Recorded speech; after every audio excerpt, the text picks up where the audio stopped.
Hey everybody, this is TPIM SR Live. Due to technical problems, the first iteration of the show only went like 16 minutes. This should be the full broadcast. I tinkered around with the computer, peace and power. And hopefully now we'll have our unity and victory, God, I hope this helps. We're returning to the broadcast in progression. Solomon, he never existed. I do not.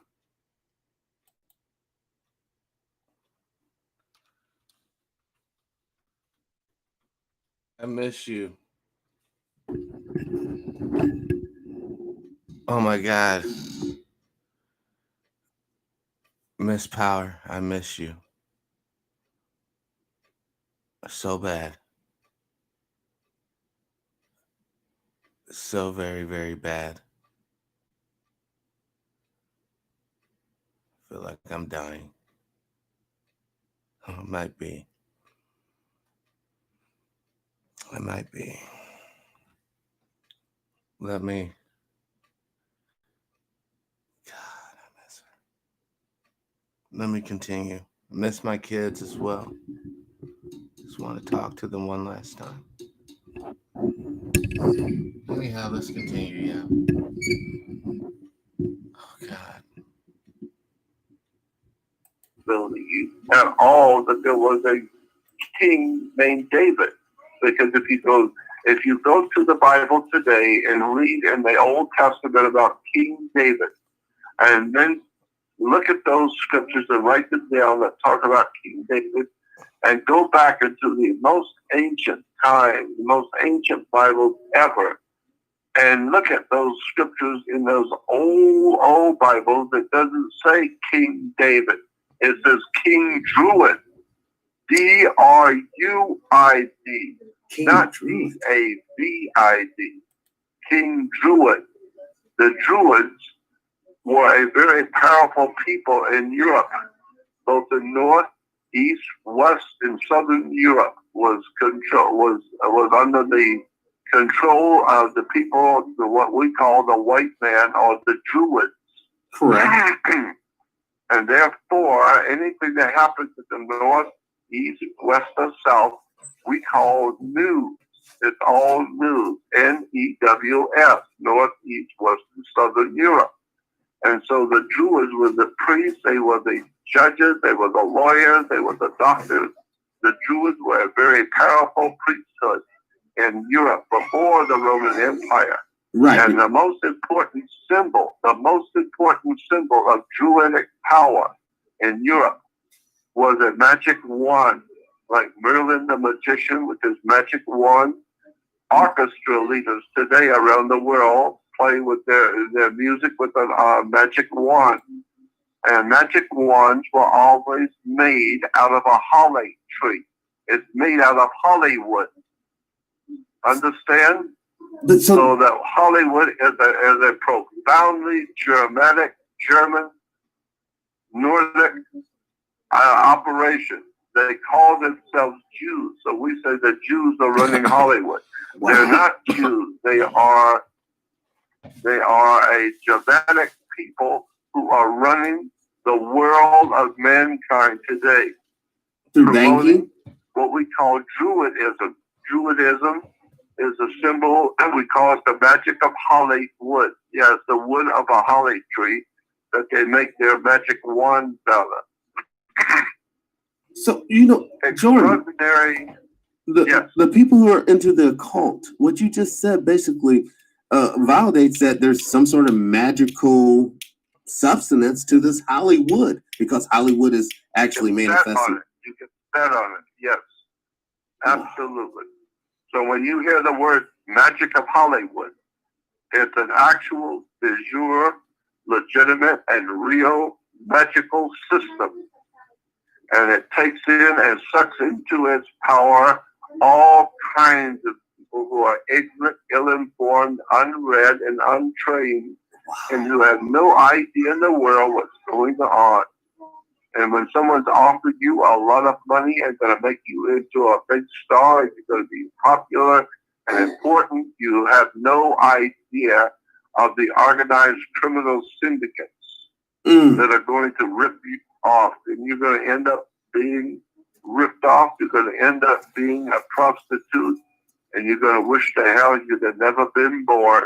Because that kind of money and that kind of power has a way of treating humans that you have no idea, but you're going to find out. You're going to find out if they ever decide to pick you to be a star. You're going to find out what you're going to have to pay to have that kind of knowledge and have that kind of connection. It's an extraordinary story about how Hollywood works and who they are and where they come from and what they're doing.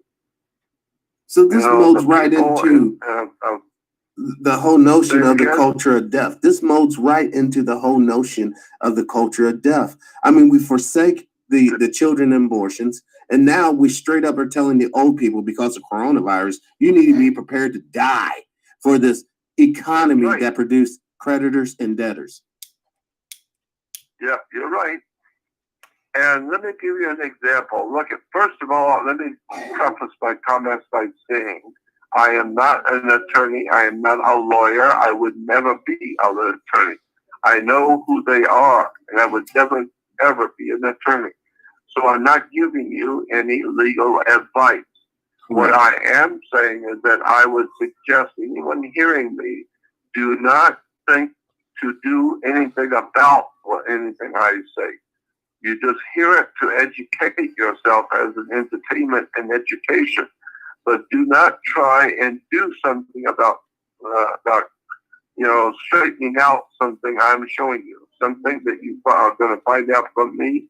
Do not try and do anything about it, because I'm not doing anything about it.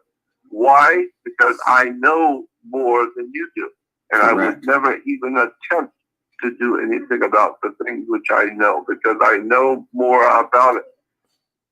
There's some real stakes. Do not do anything about what I might tell you. Yeah, you understand this, and that's a good disclaimer. Listen, folks, this is real. Yeah. This is entertainment. This is educational. This is informative. But there are some real life stakes at risk here.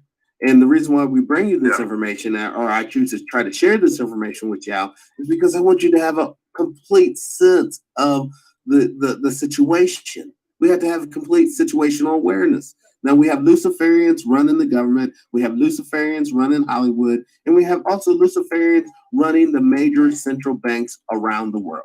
They are on the same team. That is factual. That's documentatable. You can go through UN white papers, IMF white papers. You can track all this information down. We're condensing this for your digestion.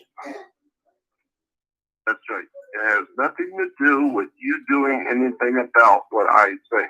I'm just educating you. I want you to understand how the world you live in actually works.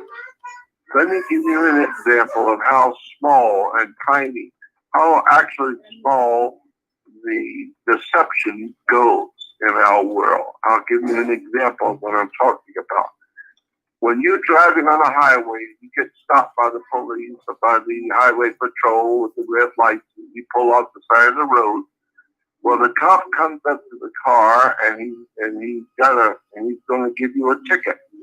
Well, a ticket is what you get when you go to a grocery store or you go to a supermarket or any kind of a store and you're going to buy a pair of pants. They're going to give you a ticket. The ticket is called a ticket in commerce. Why? Because it's a business. You get a ticket that represents the shoes you're going to buy, and that's commerce. So you're going to be expected to pay the ticket. Well, when a cop gives you the ticket, he signs it. He fills it out first, and he signs it. Then he hands you the ticket a pack of tickets, and you sign it. Then you tear it off, and you keep your copy of the ticket. Now you are expected to pay the ticket. But here's what you don't know. You are a co-signer on a ticket in commerce. Yes. It was his ticket. He signed it first. You are the undersigner. You are the co-signer. And therefore, you take that ticket and photocopy it. Like fantasy? You're going to love this. Join forces with your and keep a photocopy of the ticket for your record. Take the ticket itself, put it in an envelope, and send it to the Secretary of State in which you live. And at the Secretary of State, you get it notarized that it's actually you who got the ticket, and you tell the Secretary of State, I did not realize I was ill-informed, and I didn't realize I was co-signing a ticket in commerce. I do not wish to co-sign for this ticket. So please take this ticket off of my signature. Take my signature off of this ticket. I did not know I was co-signing for the officer. And then the Secretary of State will send it to the treasurer of the state in which you live. And the treasurer will then take that ticket and send it to the police. They'll send it to the highway patrolman.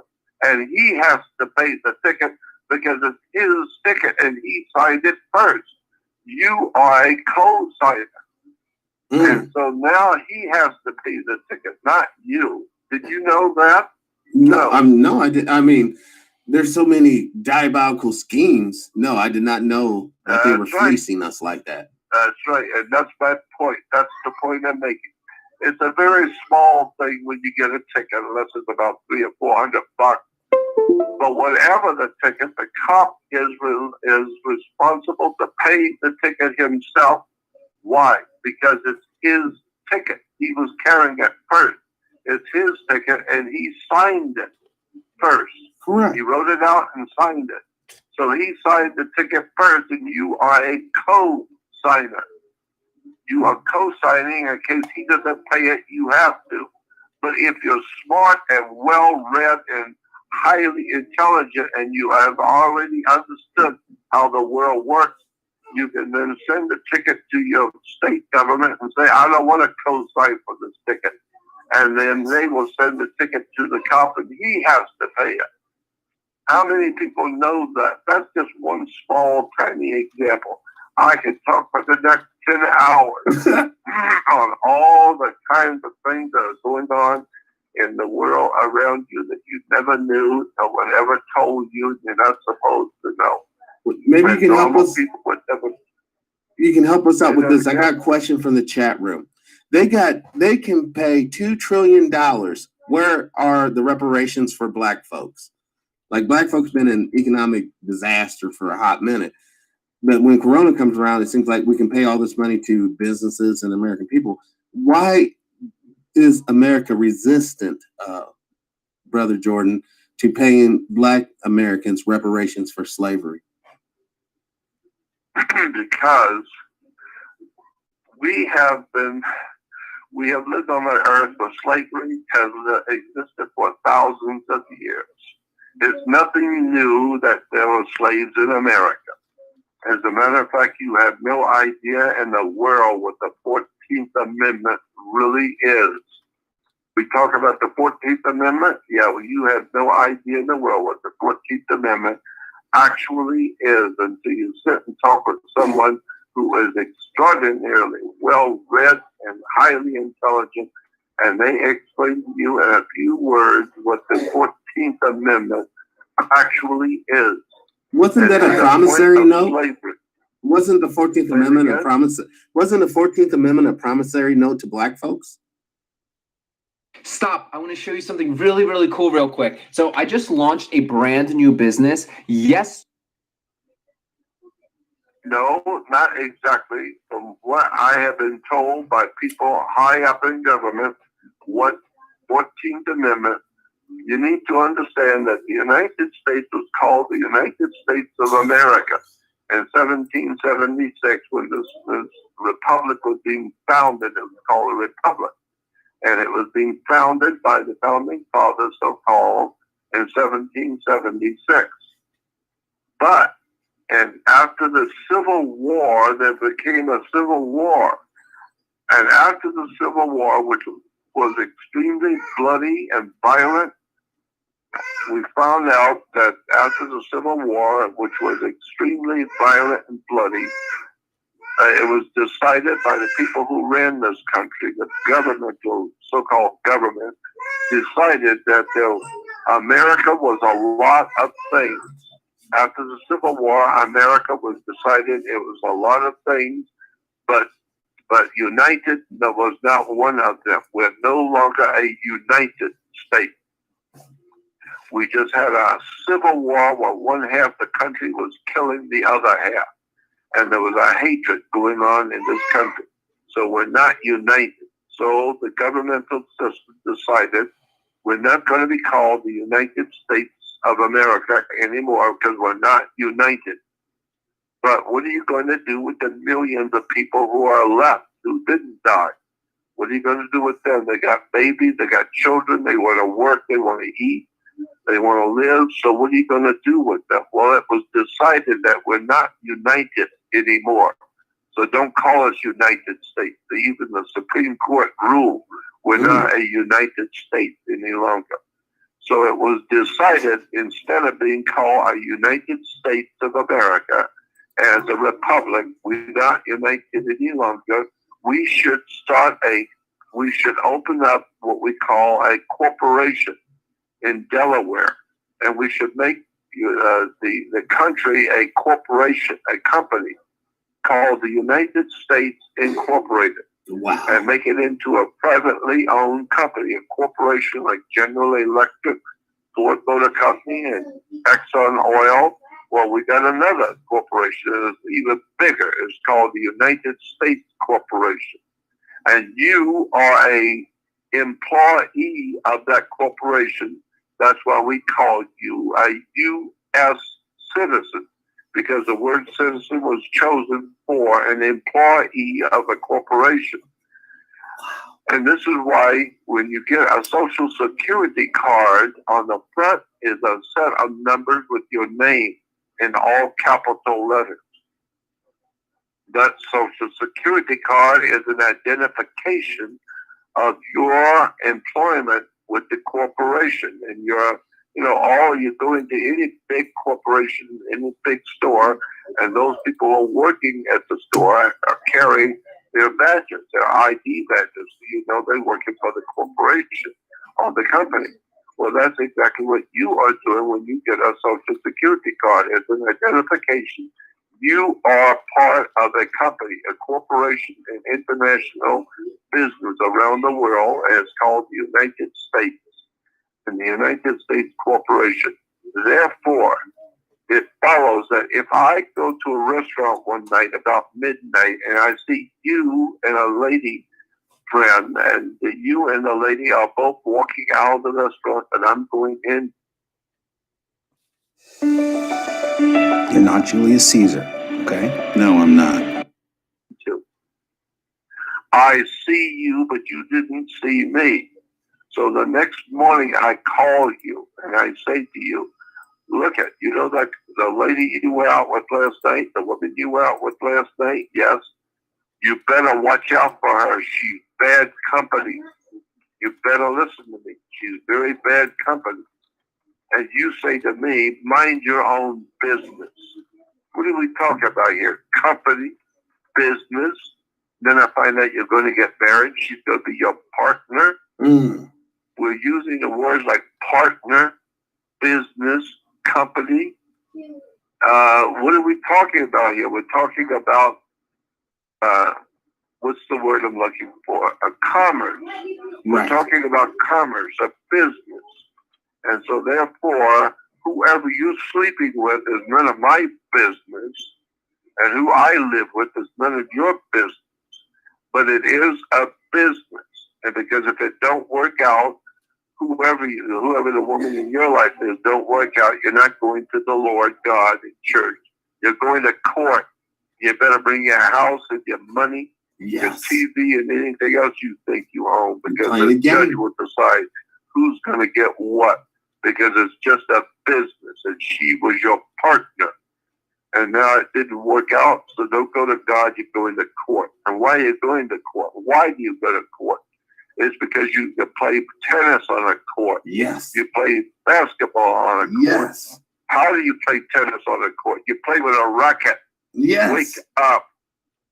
It's a racket, yeah. And so once you begin to understand how the world actually works, let me give you an example. If you had a 2-story building that you own and you decided you want to put a lot of weight on the second floor, like storing automobiles or printing presses or extreme heavy equipment on the second floor that you own the building, the smart thing to do is to call a building contractor. Hello.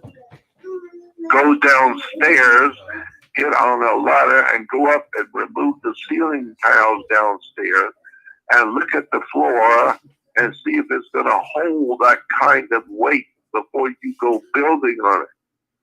Don't put that kind of weight on the second floor until you know if that foundation is going to hold that kind of weight.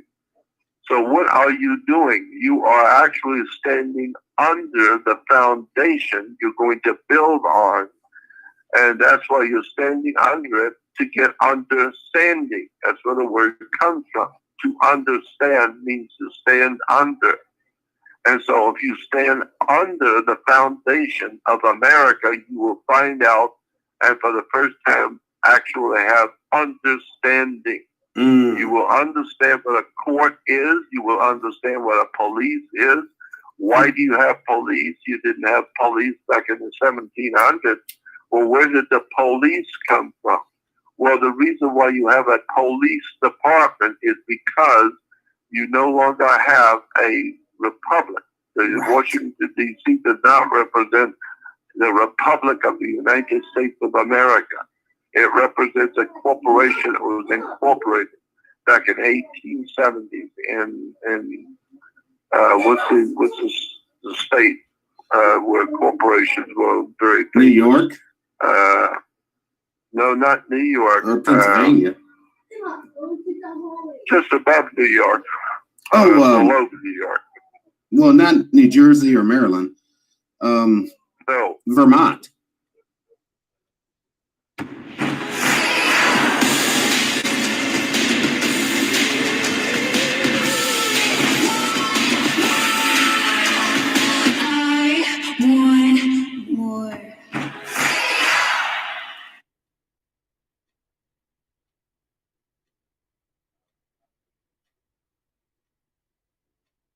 You ever hear people talk about how they flip stuff, flipping houses, flipping stocks, or even flipping items on eBay? Well, the amount of money you can make is pretty limited when it comes to that stuff because of one reason. And that one reason is you have to be present to make money. You have to remodel the house, you have to buy and sell the stocks, and you have to ship stuff you sell on eBay. And the problem is that there's only 24 hours in a day. So the amount of money you can make is limited to the number of hours that you want to work. That's why I decided to flip leads. So I could be up here summiting that peak behind us, hang out on this beautiful lake, camping with my friends. They're up on top. You can't see them. And my business is still running on autopilot because I don't have to be present to make money. Lead flipping is what allows me to run a 7-figure agency from my laptop while being able to do this and travel the world. So you're probably asking, well, what is lead flipping and how does it make money on autopilot? Well, lead flipping is pretty simple. All you do is find cheap leads online by running automated ads that we give you the ad scripts for that you just copy and paste into Facebook, Instagram, and Google. And then you turn around. Oh, I can't remember right now. My mind, I'm 80 years old. I can't remember. I have but that's anyway. So they're saying Philadelphia in the chat room. When the United States was officially given up and collapsed in 1870, the United States of America was officially abandoned. We now have, and in its place was put a corporation called the United States Corporation Incorporated.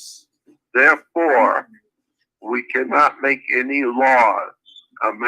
United States cannot make a law. There is no such a thing as a law in the United States today. because it is not the United States of America. A corporation has been put in its place called the United States Company, and you are a employee of that company called United States Corporation, and this is why this is why you are a business, and therefore the corporation no longer we do not have lawmakers. So that's a misnomer. We do not have lawmakers because corporations cannot have lawmakers. Corporations can only have a private policy, and that policy, is not from God. It's not the law. No, it's just a particular corporation has a particular policy. Right. Well, as our policy in the United States Corporation, our policy is that you should not drive over, say, 40 miles an hour in a school zone, or you cannot do this, or you cannot do that. It's not the law of God. It's not a law. We have policy makers, and those policy makers make up a policy. Why? For the corporation. Corporations cannot make a law. They can make a policy. So, Lolly, suppose they make a policy and you don't like it. How are they going to back up their policy? Right. How are they going to enforce their policy? They're going to enforce their policy with police. Police comes from the word policy. And the policy is backed up by the police. That's why you have a policy in this country. We don't want you having guns. It's our policy that we don't want our employees carrying guns, because maybe the employees would decide one day that the company and the corporation, they don't want to be a part of the corporation anymore. Well, we have police to back up our policy. And so therefore, that's why today, unlike in the 1800s, when the cowboys could walk in a bar with their guns on, cowboys always carried guns. They could come into any bar they want, and if they have a falling out with another guy in the bar, you can always go out in the street and finish it off right now in front of the sheriff's department. The sheriff can be out there, and all the people in town can be there, and the two of you can go out and draw on each other. Why? Wow. Because that's the way the policy of that time worked. That's the way America was founded. You were a sovereign, means you were a king. And as a king, you had the right to arm yourself and defend yourself from other kings who are carrying guns. Right. And that's why the cowboys could go into the bar with their guns on. But we can't do that today. Why? Because the corporation says it's against their policy. Ooh. And so they have police. You understand the stuff I'm saying to you? Yeah, the chat room's like they want to know, do you see martial law coming to the United States? No, it's already here. I just haven't told you. It's already here. That's what he's telling you guys about the policies. It's not coming. It's already here. You mess with this government, you'll see what's really going on for the first time in your life. You'll find out. No, it's not coming. It's already here. It's called Homeland Security. Wow. That's what Hitler had. Say it again? That's what Hitler had, a Department of Homeland Security or Fatherland Security. And even Brother Dick Gregory told us, if Jesus Christ was to manifest himself today and bug the wrong people, they would kill him again and give him the chair. And then everyone will be running around with necklaces with chairs. Well, that's what Jesus says in the Bible. What they have to use, the slave is no greater than his master. What they have done to me, they will do to you. And therefore, they nailed him to a stake and spit on him and called them all kinds of names. So that's what they will do to you. If you know something you're not supposed to know, if you find out things about your country you're not supposed to know, and they will chase you out of town, tar and feather you, and make you look like a fool. because you're not supposed to tell people what's really going on. If you do, what is called organized crime. That's why in America we don't have a legal system. We have something called the United States criminal justice system. It's not a justice system, it's a criminal justice system, implying that the criminals are administrating the justice. Right. And that's why we have a court system, because we're playing on a court.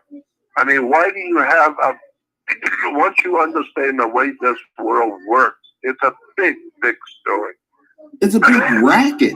What you're describing, Jordan, is quite literally a racket from cradle to grave. From cradle to grave, they got you. It's exactly right. When you are born, the church controls your birth. When you marry, the church controls your marriage. When you die, they're putting you away. The church is there. It's a religio-political system. From the day you are born to the day you die, you are a servant. You don't think so? Try and do something without asking permission. That's why we have something in New York called the Statue of Liberty. It's not the Statue of Freedom. Go back and do some homework. The Statue of Liberty. Liberty is what a sailor gets when he pulls into port on a U.S. naval craft. You ask the captain for permission to go aboard. And if you get permission, which most likely you won't, but if you do get permission to go, you better be back with them. Man says so. If he says 12 midnight, you better be back before 12 midnight, because you'll be thrown into the brig or thrown into prison. Why? Because you don't have liberty. You don't have freedom. You have liberty. He gave you a liberty to go, but he didn't tell you you could go because you're free. You're not free. Right. They own you. You go in the military, they own your body. Through contract. You ask permission. Through a contract. When you go to the MEP station and you raise that hand and you take the oath, you have signed the contract. That's why you have a constitution. You need to understand why it's called a constitution. It's an incredible story when you begin to realize and understand how America actually works, and listen to the people who know. And I'm talking about the really dark people who run this planet. I have been in the company of these kind of people for years. Wow. And been able to hear from them their own words and see what they do with their own eyes. I've watched them do things. I have been a witness to some very powerful people in this world, and I watch what they do and watch what they say, and I'm thinking, if the American public were to see what I have just seen and heard what I just heard this man say, you would not believe what is going on in America today. It's an extraordinary story of ignorance, illness-born ignorance that people have never been told. I mean, when you go to work, you get money.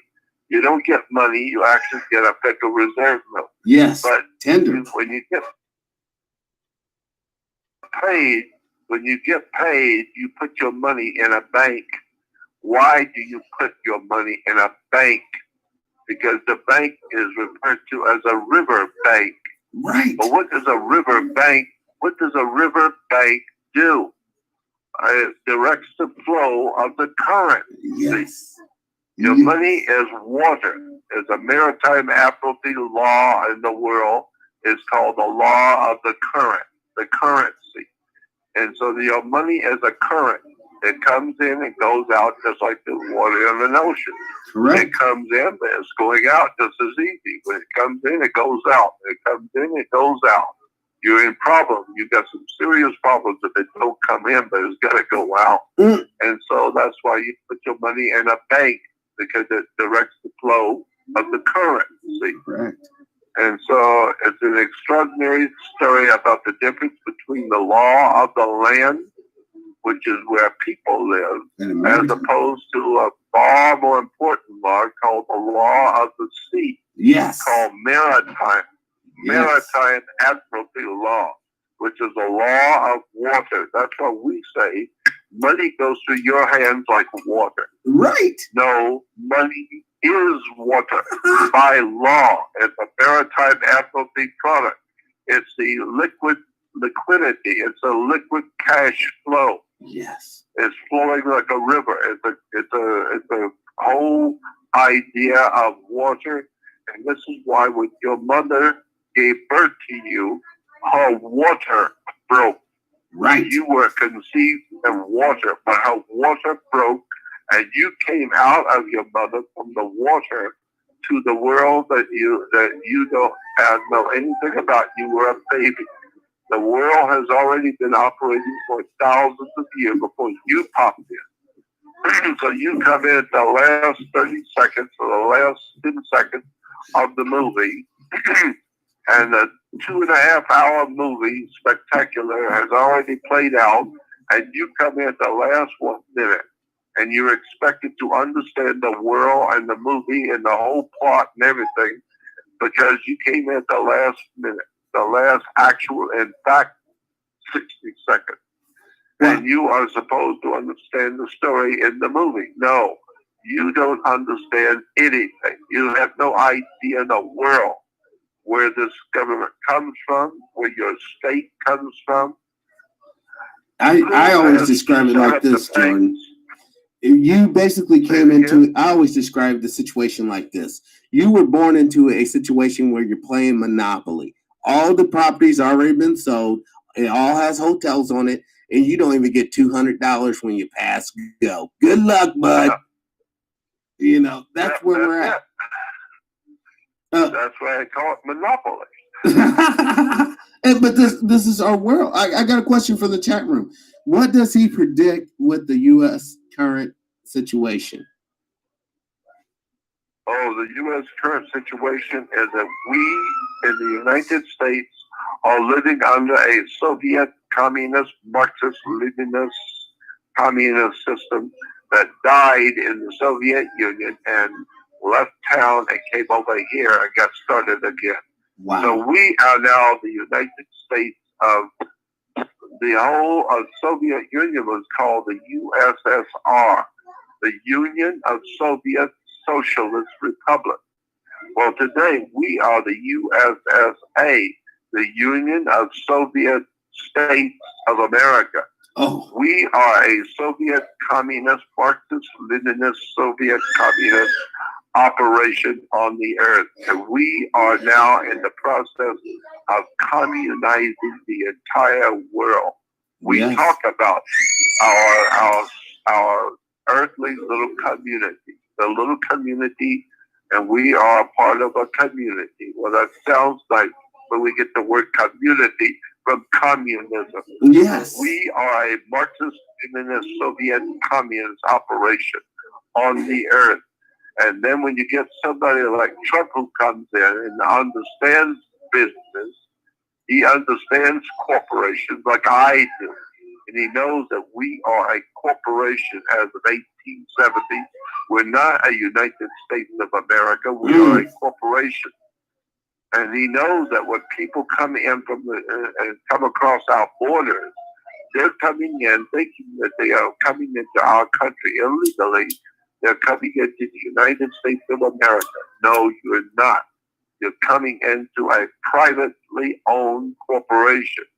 It's like you breaking into Ford Motor Company one night at 2 o'clock in the morning, coming into Ford Motor Company. You're not an employee. You're not lawfully in here to work for the company. You're not a part of the company.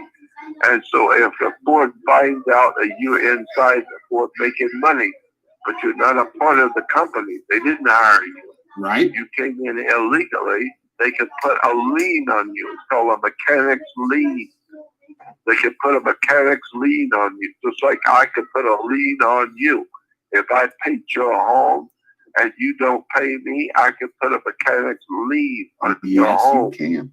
And that means you cannot do anything with your home unless you pay me first. Right. It's called a mechanic's lien.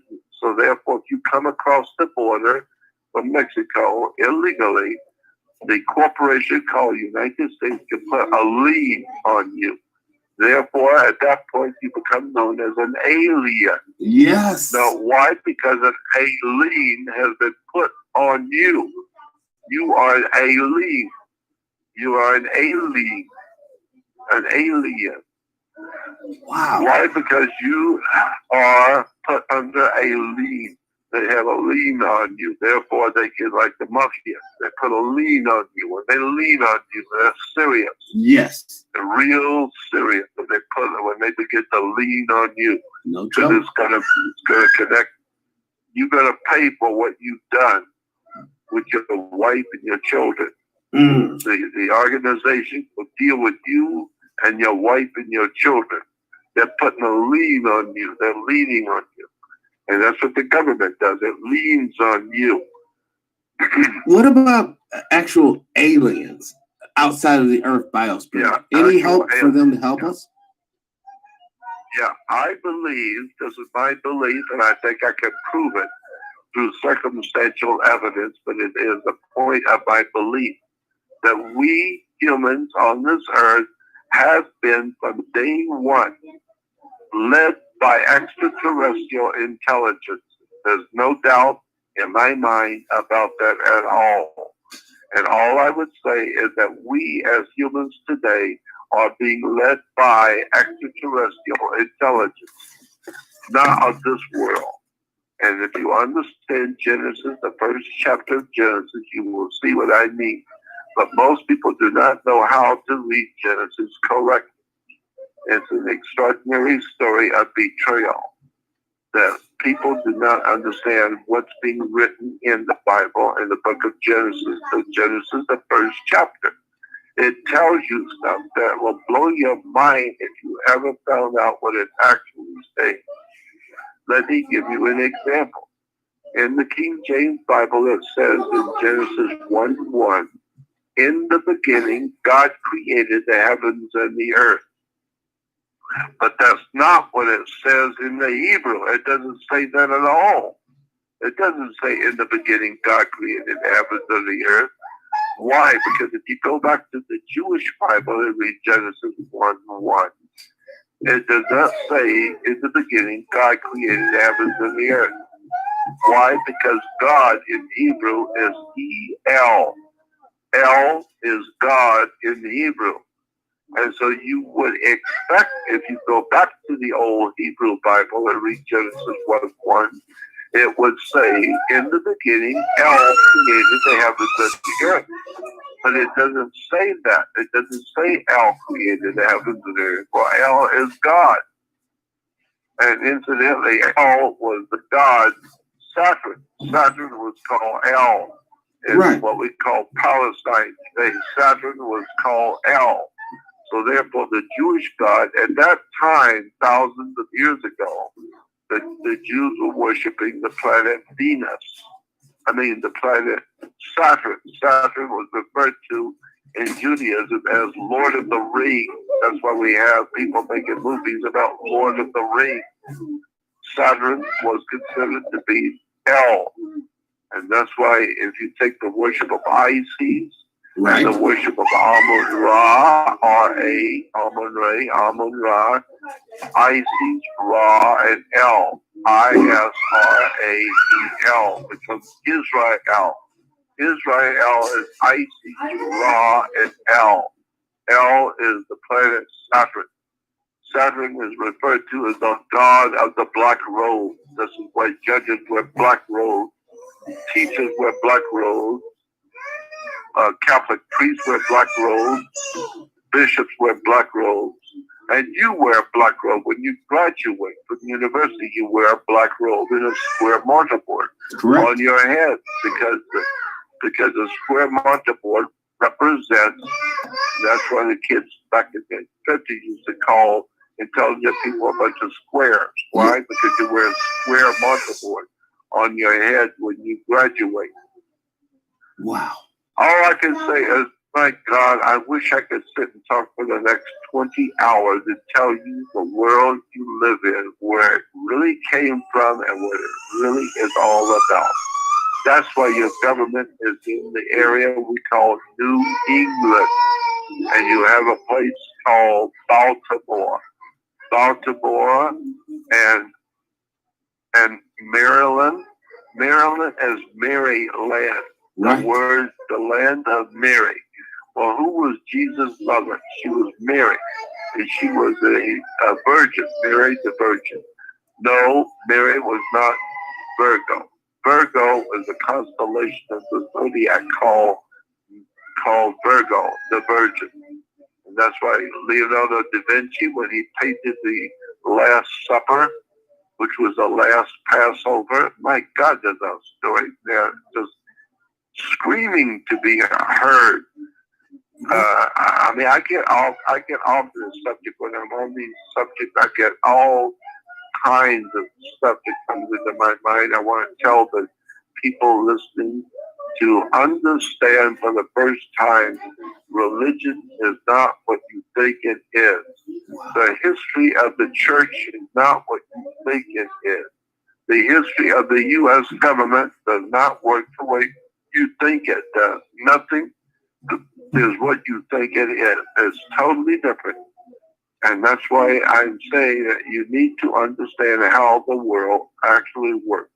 If you go on my website to Jordan Maxwell Show, understand I have my own website, but there are other websites on the web with my name on them, Jordan Maxwell. And there are websites out there with my name on them, but they're not mine. Other people are using my name to make themselves money because I'm well known around the world. So people have come in and took my name and put my name on their website. And so I'm saying that those different websites are not mine. They're somebody else's. My website is Jordan Maxwell Show. Add the word SHOW. That's me. So if you want to contact me, go to jordanmaxwellshow.com and email me, and I'll try and get back to you. And when you go on my Jordan Maxwell Show, you will see an advertisement and a link to join a research website. Yes. I have also a second website called Jordan Maxwell Research website. You have to join that website, and it's not for free. You have to donate to the website, Jordan Maxwell website, research website. Click on it, and it will tell you what to do and how to join.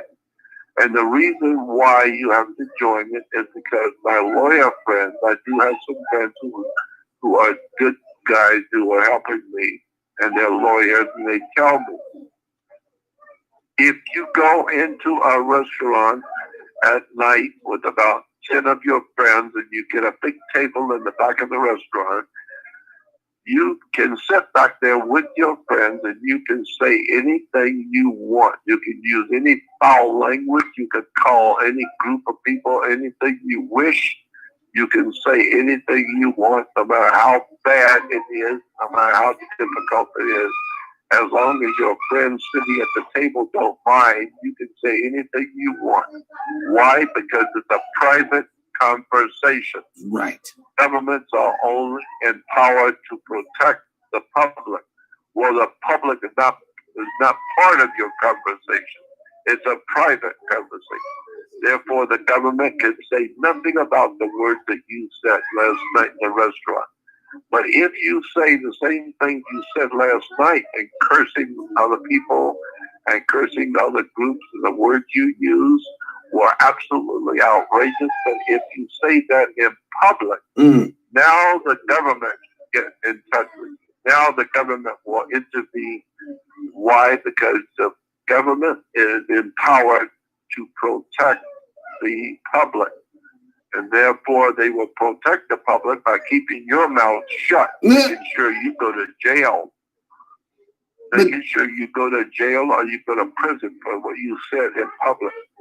But if you say it in private, they can't do anything about it. It's a private conversation. So I was told by my lawyer friends, if you're going to put this kind of information out, something that can really get you hurt, if the wrong people find out you talking in public about things they're not supposed to hear, that the public is not supposed to know, and you're talking in public, you're going to get yourself in serious trouble. Yes. You're going to find out what this government's really all about. When they come knocking on your door with warrants for your arrest, why? Because you talk too much. You tell people things they're not supposed to know. So you better keep it private. So if you're going to tell people things, you better keep it private. Have people join. Now it's a private conversation. The government has nothing to say about who wants to hear you. They're your personal people that want to hear you, so they join. So therefore, the government has no control over what you say. You cannot get in trouble for saying it on a private website. So that's why I put my stuff into a private website called Jordan Maxwell Research website. If you want to join, it's a small one-time token donation to the website, which helps me to pay all the bills on the website. And you will find all kinds of lectures and audios and videos and books and research materials and people and websites I highly recommend, and all kinds of documents and pictures that will blow your mind, things you've never been told before. And there's a section on my research website called Interesting Articles of Interest. And that particular section of my research website will quite literally blow your mind. There's stuff on there that's worth tens of thousands of dollars that you just knew. If you had known and understood what the law actually says and what the government is actually doing, you would not be in the trouble you're in today. You would, for the first time, really understand what's going on. Well, I've got that kind of information on my research website.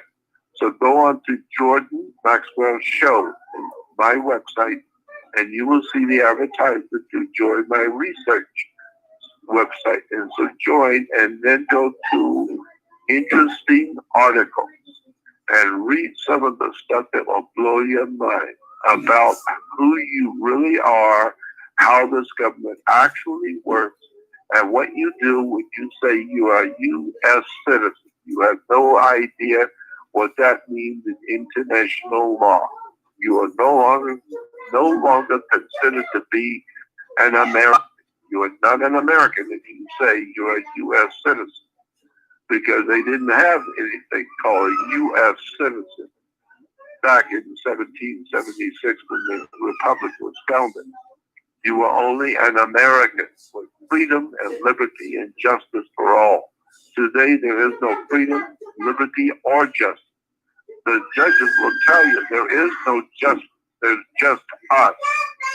And we decide what the law is. Why? Because we are running the corporation. And therefore, we running the corporation are your bosses. You work for us. We don't work for you. And therefore, we'll decide what you can do and what you can't do. And if we don't like what you're doing, we don't like it personally, then you're going to jail. Why? Because I said so. Because there is no law to protect you. You don't have a constitution. There are two different constitutions in the United States. There is a constitution for the United States, and there's a constitution of the United States of America. One is for and one is of. That can be a big difference in words in a federal courtroom. Of and for are two different words, are two different constitutions.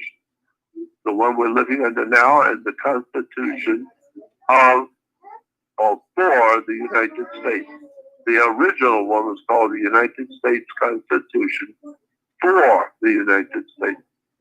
So there's a big difference between of and for. And you need to know that two constitutions. You're not under the original. Therefore, there is no freedom and liberty and justice. There is no freedom. You're not a sovereign. You're not free. You think you're free?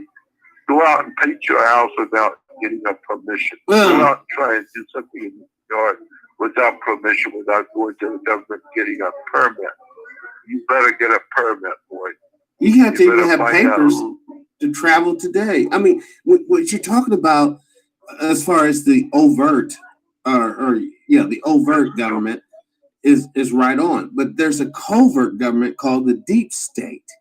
And a lot of things that's right. Doesn't apply when we're dealing with the deep state. Could you kind of explain that to the people? They own the corporation. They are the owners of the corporation called United States Corporation. They are the owners. They are the stockholders, the premier stockholders of the corporation. We call the deep state, the real boss. So when you go to work for Sears or Ford Motor Company, the guys you're working with at the plant who are your bosses, they're not big bosses. They're just your boss. Right. You're coming under them.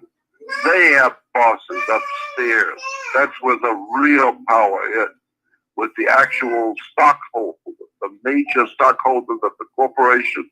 They're living in the Bahamas with their boyfriends. They own the corporation, period. And according to corporate law, anything the corporation owns, like you, they own. They own the corporation. They own you. And they pay you to do what they want you to do. They don't pay you to stick your nose in the boss's business. Right. What they're doing business in the Bahamas, none of your business. If you look at a legal lawful dictionary, look up the word commerce. Commerce in a law dictionary is sex, S-E-X. Sex is considered by law to be a business. What? Of course, who you're sleeping with is none of my business. Who I sleep with is none of your business. But as long as you understand, sleeping with an opposite sex or with the same sex is a business. That's why when your business don't work out, that's your business. Thank God it's none of my business. But it's all a racket. You understand? It's all a racket. All business, all forms of business is a racket. It's someone exploiting. Like, in other words, when we look at the war of the sexes, back in the 70s, right? The minute the man loses is when he starts down the road of compromise. When you're in a position of power, the moment you lose is when you start to compromise. Right. Well, that's what you can do when you need a job. You just do what they tell you to do because you need the job. So just shut up and do what we tell you. Why? Because you don't have any country. America, the land of the free and the home of the brave. You're not free or brave. Wow. You're just an employee. So shut up and do your job or you're fired. Now let's see how you're going to operate with your 5 kids and no job. Oh, that's where we're at right now with this coronavirus. Today the secret government can tell everybody you stay home, you shut your business down. You'll notice we didn't ask you, we told you. You shut your business down and shut your mouth with it. You just stay home till we damn well tell you go back to work. Well, where is your freedom and liberty and justice? There ain't no freedom or liberty. It's a corporation incorporated in Delaware, 1870, a Delaware corporation. And it's a company, and you are an employee of the company, and they told you stay home and shut your mouth and stay out of the way. Why? Because that's why today you have to have a seatbelt. When you get into your car, you have to hook up your seatbelt, and you have to be able to have a license. Let me explain to you. When you get a brand new car, you go in and buy a new car. With that new car, you get something called an operator's manual. Why? Because you are considered by law to be an operator. And therefore, you have to know how to operate your car correctly. It tells you where to change oil and all the things you can and can't do. So therefore, you are an operator of the vehicle. But if you're going to use those wheels to make money, you're going to buy that car so you can have a taxi or a cab. Now you're using those wheels that you bought not to be an operator, but to be a business. Correct. Now, if you're going to be a business, then you better have a license, a license to do business. So therefore, you're no longer an operator of a vehicle. You're now a driver. You're a bus driver, a truck driver.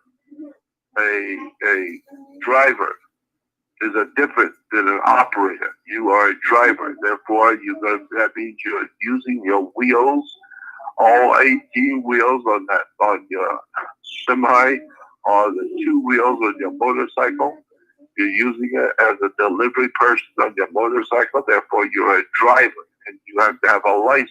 It's called a driver's license. Yep. Unless, of course, you buy a car just for yourself, well, then you don't need a driver license.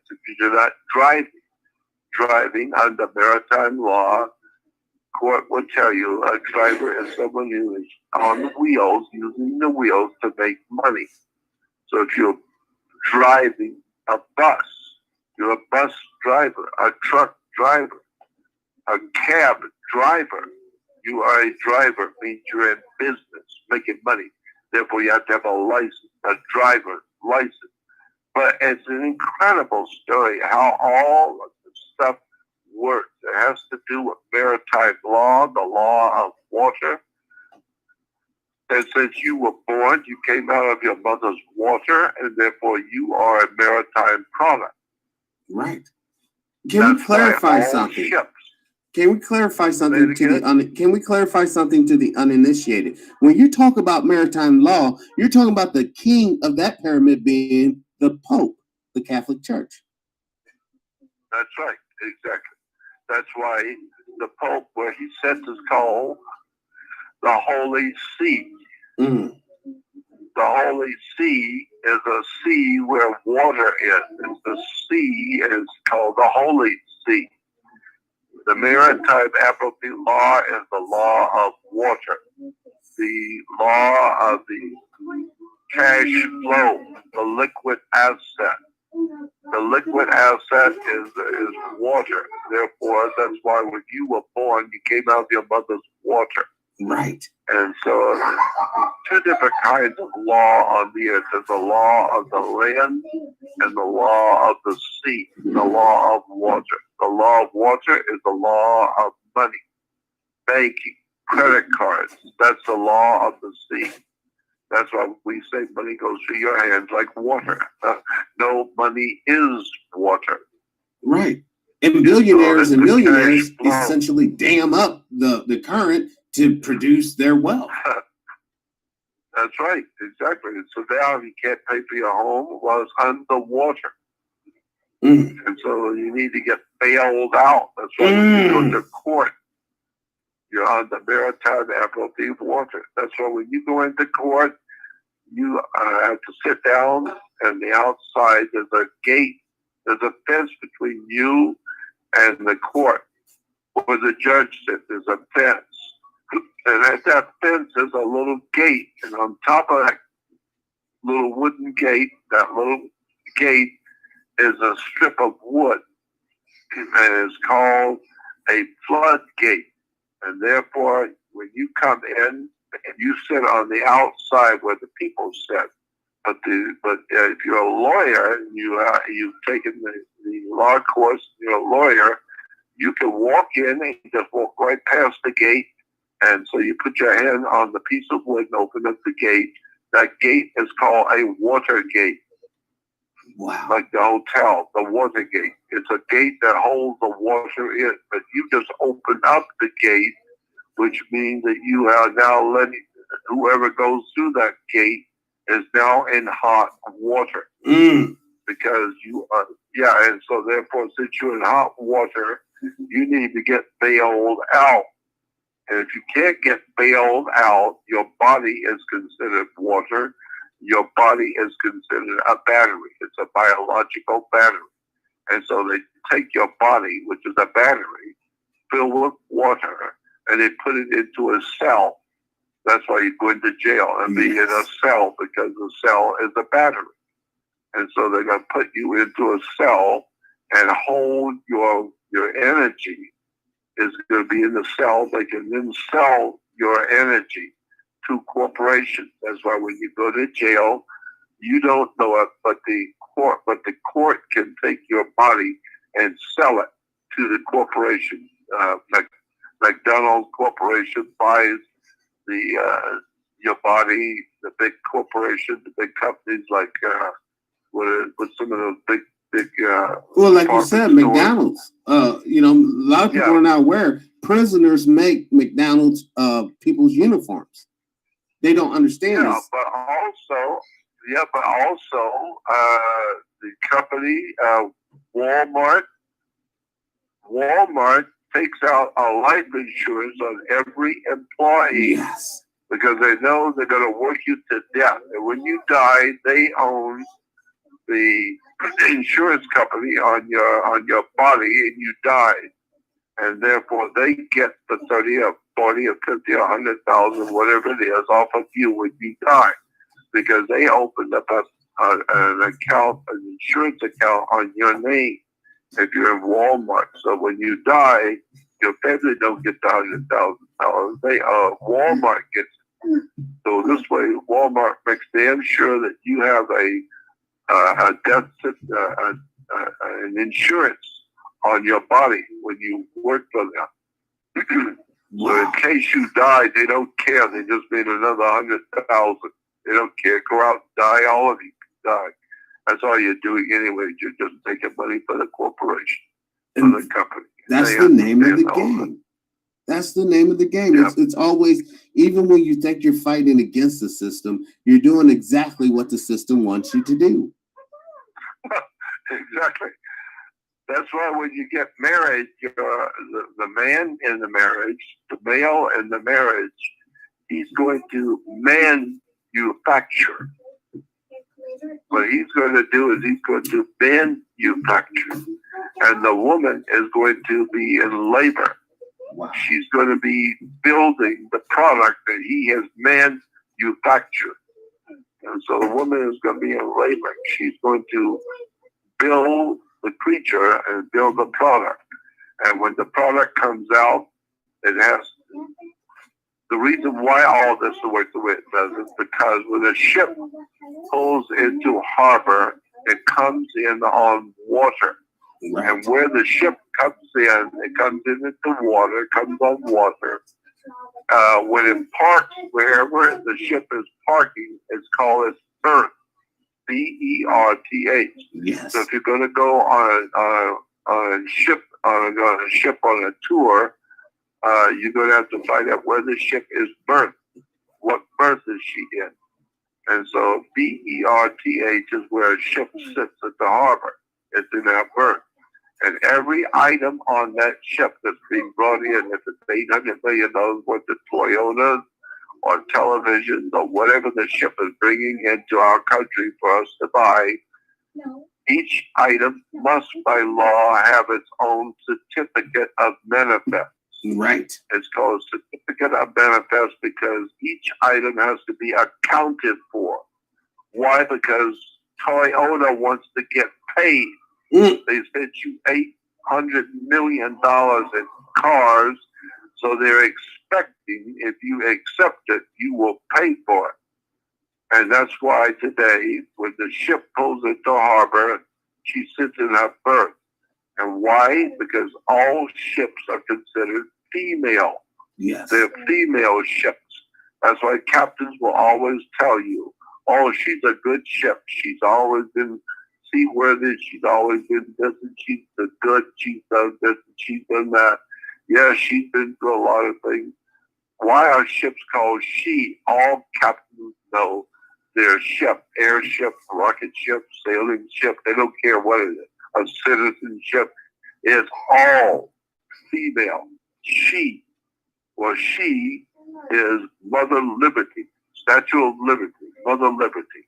She is a ship, and that's why you are on a ship.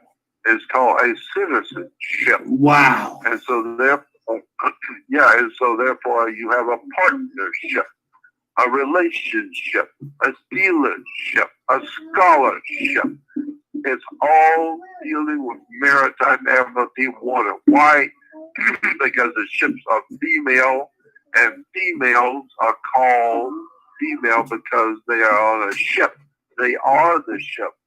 Why? Because they produce the product. Right. The ship that comes in, they produce the product. And each product has to have a certificate of benefits. Why? Because the ship is sitting in its berth. So each item has to have a birth certificate.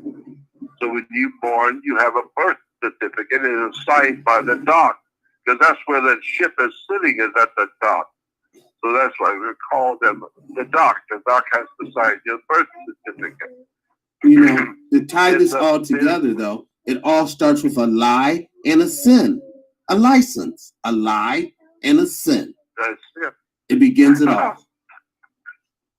I love it. Wow. The whole world does not work the way you think it does. There's a whole method of operation to the way the world works. Yes. It's incredible how deep this rabbit hole goes. The deeper you go, the deeper you see how deep it really is. And then you understand why the United Nations is in New York. Because New York is called the Empire State. Right. The Empire. Yes. What empire? The Empire State Building. The Empire State. What empire are you talking about? The Roman Empire. Yes. Caesar in Rome. Well, the Roman Empire wanted to connect the whole world. Caesar wanted to be God over all the earth. He was the emperor of the Roman Empire, wanted to collect all the nations of the world under Caesar. Talk about greedy. Caesar wanted to be God over the whole earth. And today in New York, the Empire State, which represents the new Roman Empire. And the new Roman Empire has in the city of New York, the Empire State has something called United Nations, in which Caesar has collected all the nations together in New York. The Roman Catholic Church owns, controls, operates, finances, and directs the United Nations because it's Caesar of Rome is conducting world business with the whole world. And so New York is the Empire State because it represents the Roman Empire, and the United Nations represents the rest of the poor slops around the earth. It represents all the poor working class people of the world that's under New York. It's under the Empire State. And we are building an empire called the United Nations. And it's in New York. We're just slave slaves. We're just slave slaves. We're, back in the old days, they used to have plantations, Jordan, where the slave had his little shanty and you were tucked away. But now we're quite literally on a global plantation and we're just pharaoh slaves. Have to make it the best way we can. That's right. I think I could talk for the next 8 to 10 hours and explaining things to you that you're not supposed to know and that I will be in trouble for talking about in public. Right. So if you really want to see some of the dark stuff that I'm talking about, go on my website, Jordan Maxwell Show. Always add the word show, because that's my website. And so go on Jordan Maxwell Show and join my research website. It's right there in front of you. When you go on the first page of Jordan Maxwell Show, it will tell you, here is Jordan Maxwell's research. If you want to join, click on it and join. It's an extraordinary collection of information you've never heard before. That's what I do. That's who I am. That's what I do. I try and enlighten the whole world. And we're better About off religion. because of your efforts, Jordan. We're so better off. Yeah, well, I appreciate it. Well, I appreciate you sharing your time. I do. I mean, for folks who don't know, me and Jordan talked for about 45 minutes prior to going live, okay? And it was a fascinating conversation. We talked about some really hardcore issues like we have here on the live stream. And just in leaving, Jordan, I want to ask you this question again. To the next Jordan Maxwell out there who may be hearing this broadcast today, what wisdom can you give that individual? Well, I would say there's no success without putting in the time. I've spent 60 years of my time in my life wanting to know. Most people do not want to know. Correct. You have to want to know. You have to have an insatiable curiosity to want to know, how does this world work? When you go into court, what is a judge? Where did the words come from? Why are we going to do this? Why are we told to do that? I thought we were free Americans. No, you're a U.S. citizen. That means you are a security for a corporation. And the corporation is referred to as the body social. That's why when you retire, instead of going home at night after work, you're retiring. No, when you retire for good, you get something called social security. Right. Why? Because you are the security for the corporation called the body social. So you are the security for the corporation. They give you back a little percentage to keep your mouth shut and go home and stay home and retire, go watch TV and drink your beer and stay out of the way and don't ask too many questions and keep your nose clean and don't do anything we tell you not to do. And therefore we'll give you a little social security. And it just keeps you alive, so you keep your mouth shut. So you don't go out crying about how much you don't have and how you were ripped off. Of course you were ripped off. You came in looking for it. And that's why you got ripped off. The government was actually, the fact of the matter is, the Federal Reserve and the Federal Reserve and the Internal Revenue. Why is it called internal revenue? Yes. Yeah, you better look at that. Why is it called the internal? What's it internal to? It's not external revenue. It's internal revenue. It has to do with the founding of the Federal Reserve, which was not federal or a reserve. It's a corporation. And when they were originally founded, many, many years ago, when they were originally founded, the corporation headquarters for the Federal Reserve and the Internal Revenue was in Puerto Rico. Most people do not know that they were founded in Puerto Rico. Puerto Rico was the corporate headquarters for the Federal Reserve and the Internal Revenue. Why Puerto Rico? Pirates of the Caribbean. Wake up. The booty. Pirates of the Caribbean.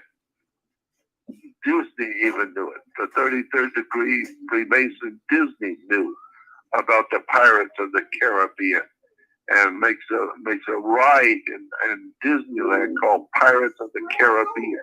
The Pirates of the Caribbean are what we call today the Federal Reserve and the Internal Revenue, founded in Puerto Rico, the Pirates of the Caribbean.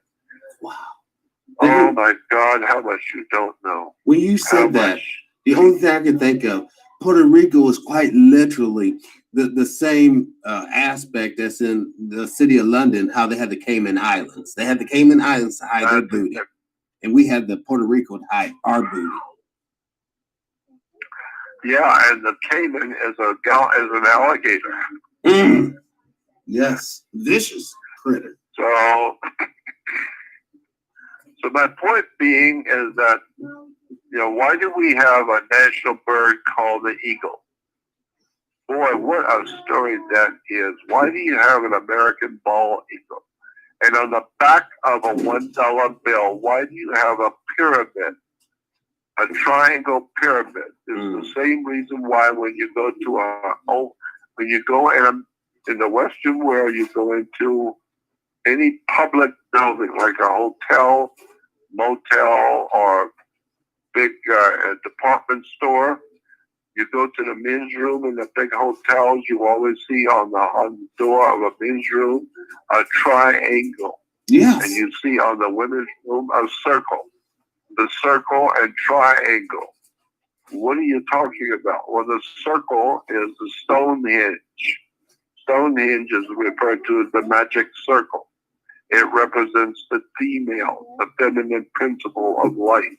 She's the one that keeps adding to the circle, to keep the circle going. If she doesn't have babies, one day there's going to be no children, period. Right. Which means there will be no humans, period. And therefore the circle has finally been broken. So that's why women are continually giving birth to children, to keep the circle of life going, which is represented by Stonehenge, the magic circle. But why is the men's room always a triangle? Well, the triangle is a pyramid. A pyramid is a triangle. But we call it a pyramid. It's not really pyramid, it's pyra. Pyra. Pyramid. Pyra is a fire. Pyrotex, pyromaniac, Techniques. Pyro is a fire. So therefore, pyramid. So what does the word pyramid mean? It means fire in the middle. Mid means middle, and pyra means fire. Pyramid. Right. So the pyramid means fire in the middle. What are you talking about? Why is there a men's restroom? It's because a pyramid in Egypt represents fire in the middle. What are you talking about? It's the fire of sex in the middle of the male body. Wow. It's not on the feet, it's not the head, it's in the middle of the body. It's in the middle of the human body, and it's a fire called sex. The sexual fire, like the song, Come On Baby, Light My Fire. The fire of sex is in the middle of the body and is represented by the pyramid in Egypt. The pyramid is a sexual symbol. It also has to do with energy, and energy is light. Yeah. Yes. And so there's a big story there.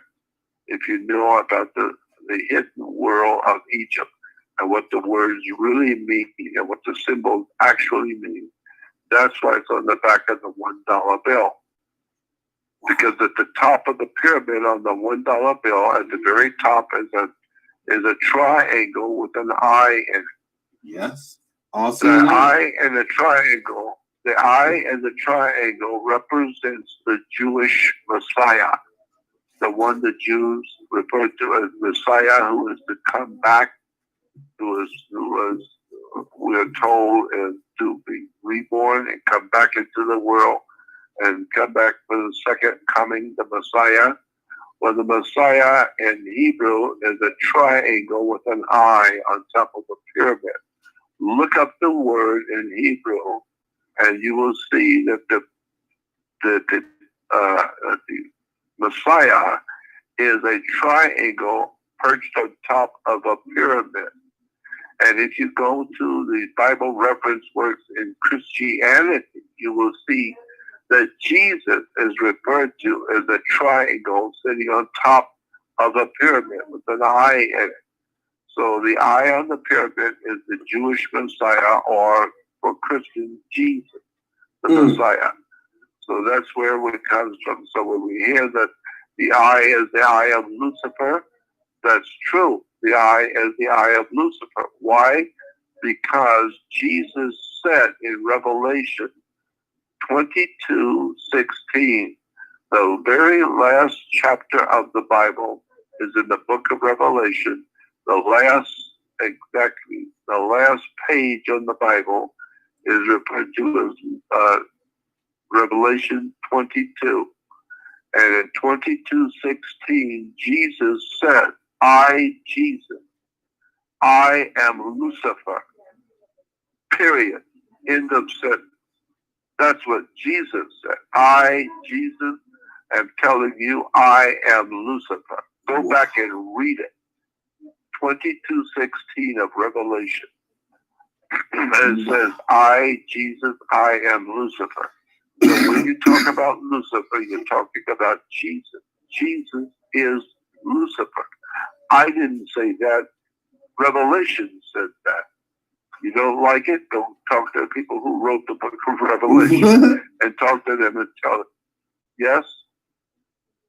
Well, that would make sense when you think about the Trinity, when you go from a monolithic situation where you only have one God to a triumvirate where you have basically three gods, which basically echoes like the Greek situation and the Romans with Jupiter, Saturn, and Pluto, or like Zeus, Hades, and Poseidon.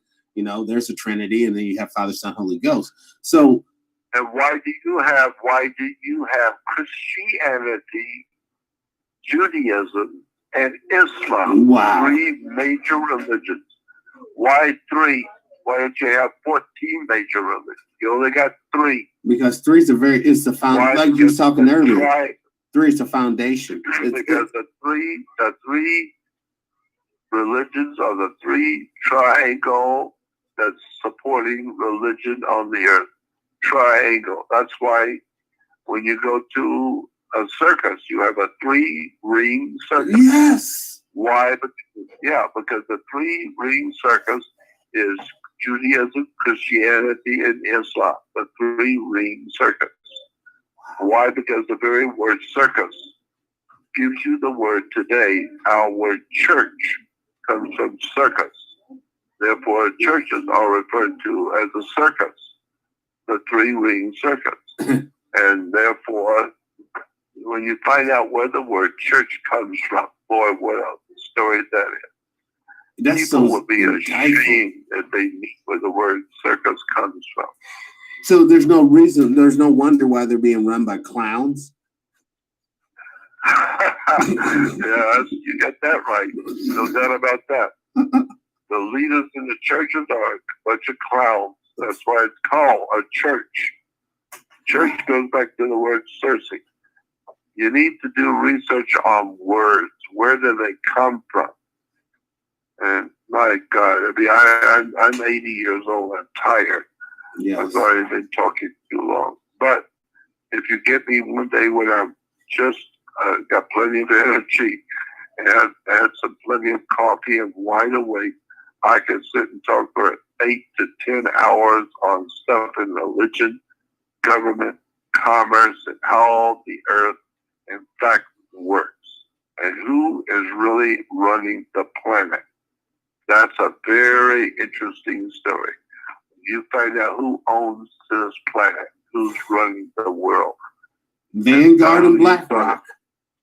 I mean, you just heard that BlackRock is going to be doing the trades on the stock market, and the Fed and the Treasury are supposed to unite into one organization. Dude, the new liberal world order is here. It's in your face, peasants. You critical workers understand this with the paperwork that can actually travel, but you non-essential folks should get the message, man. They're not going to give this power up. They got the power now. They're not going to give it up. Yeah, and if your daughter is getting married and she's marrying a wealthy young man from a very wealthy family, we say things like, well, she's getting married to this guy. Yeah, but he's a good stock. What do you mean he's a good stock? She's marrying a cow? No, she's marrying a wealthy young man, and he's a good stock. And then when they get married, they will have a backyard for the children to play, and it's a stockyard. And so you need to understand you are stock on the maritime half of the stock market. Right. You're traded. But what would you say to Jordan, the people? Oh, Jordan and True, you guys are wrong. I'm a sovereign citizen. I'm a private citizen. I got my natural rights, bud. What would you tell those people? Well, go talk to a police officer when he pulls you over and tell him about your rights. Wow. Try it. Yeah, just try it. Go out and when you go to the court, you're going in the federal court where you're going to be charged with something very serious where you could get 25 years to life. Yeah, tell the judge and tell the whole courtroom when you're standing before the judge, tell him that you're an American, you have rights. Wow. And he'll say, I'll tell you what, son, I'm the judge here. You're going to jail. So get out of my courtroom. Take him away. And you'll find out you don't have any rights. You better get a lawyer. You better get somebody who knows how to talk and walk the walk. Someone who hangs out at the bar. That's right. You better pay a good lawyer because you are in serious trouble with the federal courts. And there's no way you're going to tell the judge in a federal court, I have rights. You don't have any rights, son. You are not a United States American citizen. You are a U.S. citizen, a corporate citizen of a corporation. You're like a stock or a bond at that point. Stocks and bonds don't talk. Right. They just have results. You're going to be in bonds because you're a stock, and you're going to be in bonds. We're going to bond you. Wow. That's why they put you in jail. You're going to be in bonds because you are a stock. Wow. You know, what we're talking about to the uninitiated folks out there, a lot of you younger viewers, we're talking about slavery and we're talking about freedom. Quite literally. Either you're enslaved or you're free. And unfortunately, the whole earth is in prison. Wow. There it is. Period. You're prisoners of war. Every last one of you. The Bible says the God of this world is Satan, the devil. Lucifer. You take an O out of the word good, it becomes God. God is good. You take a word, the letter D, as in David, take the letter D and put it in front of the word evil. It becomes devil, evil. Right. So devil is evil and God is good. Just words. But when you get into a federal court, they're not interested in the words. They're interested in political power. They will tell you what you can do and what you can't do. You better say yes, sir, and no, sir, and rise when the judge walks in. You better rise when he walks in, because that's what you do in the Catholic Church. When the priest walks onto the altar, everyone rises. Why? For the same reason. He represents God. Wow. He's the most worshipful. This is why the Pope is called the Holy Father. The Holy Father in Rome, why is he a Holy Father? Because he represents God. He's a Godfather. Get it? I got a question with the Catholics, though. Why is the Queen of England the queen, basically, of the English church, and she's also, more importantly, the Queen of Malta, which is the military arm of the Catholic Church? Why does she have that much power? It was a deal that was made many, many years ago when the Pope made a deal with the King of England. And the King of England was in no position to decide. He didn't want to have a deal with the Pope. The Pope was in the right chair at the right time with the right power, and the Pope made a deal with the King of England. He didn't ask him about the deal. He told him the deal.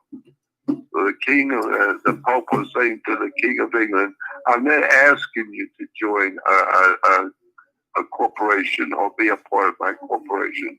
I'm damn well telling you. You don't like it? Watch what's going to happen to England. Wow. Because I have all of Europe under my feet. All of Europe.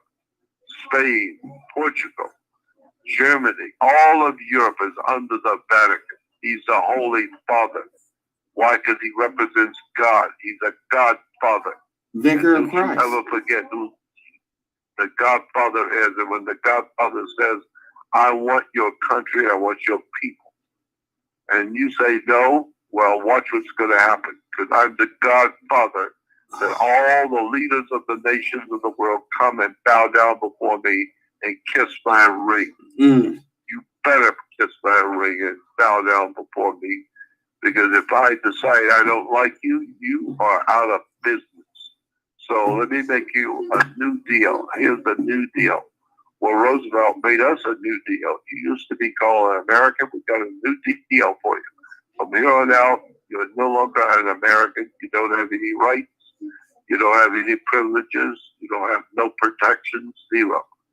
The new deal is you work for a corporation, so shut your mouth, buy your beer, and watch your silly ass ball game, or we'll throw your ass in jail.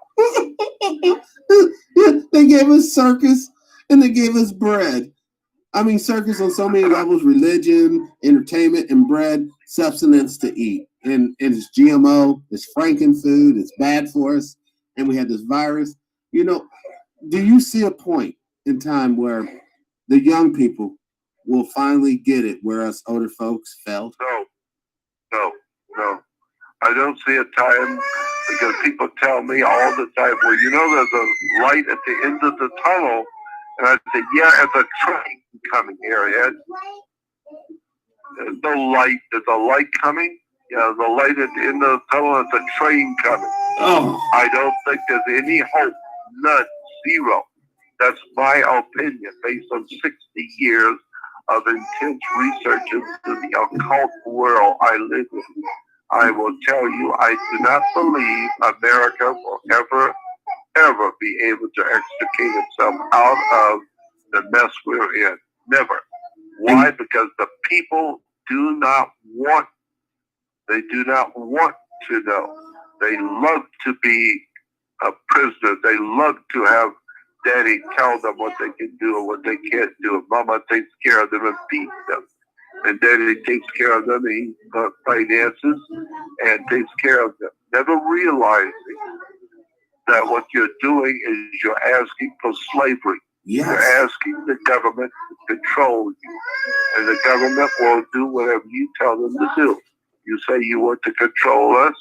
Well, we want you to control us and tell us what we can do and what we can't do. And the government will be very happy to do just that, because that's what Caesar was going to do.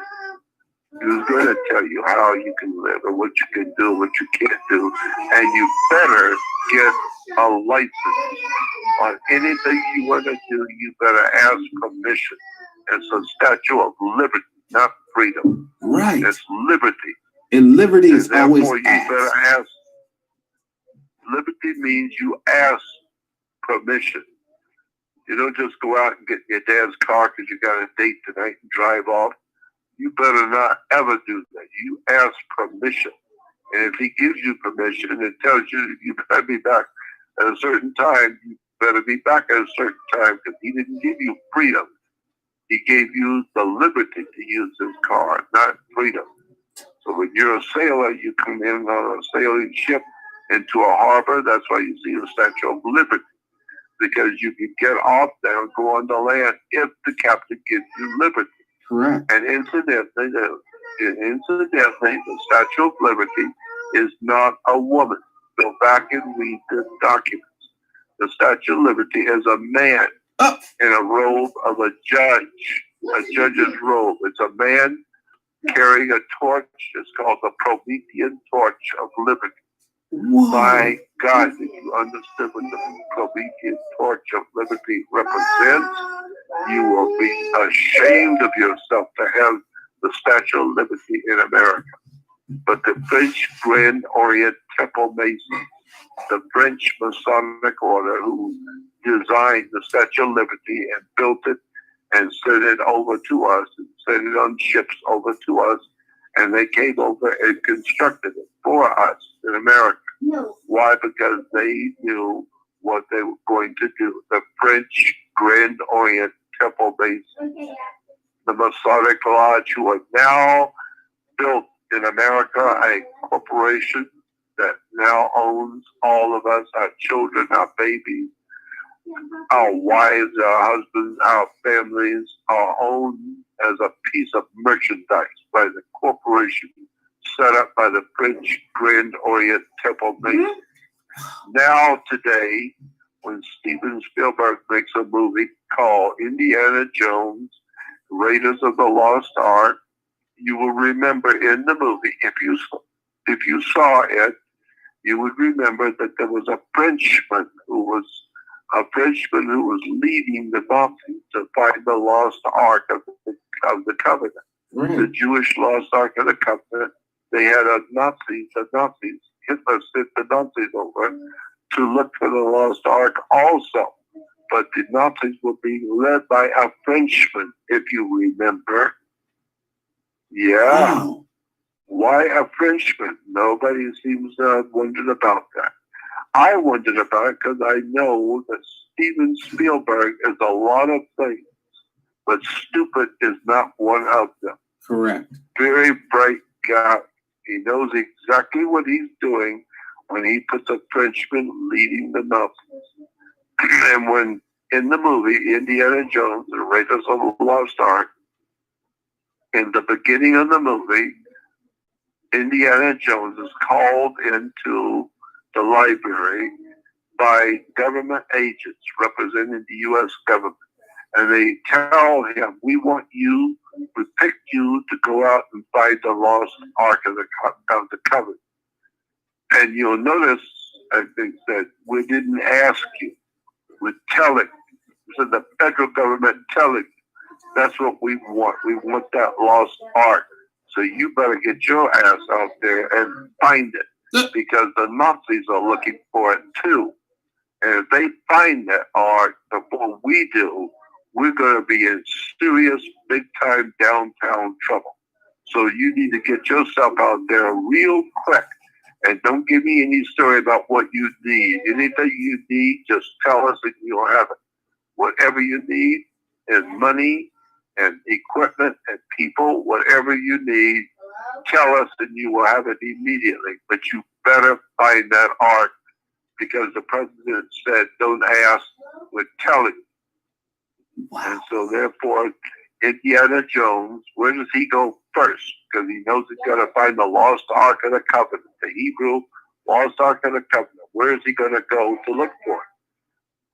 Well, he goes to Nepal, India. Why does he go to Nepal first?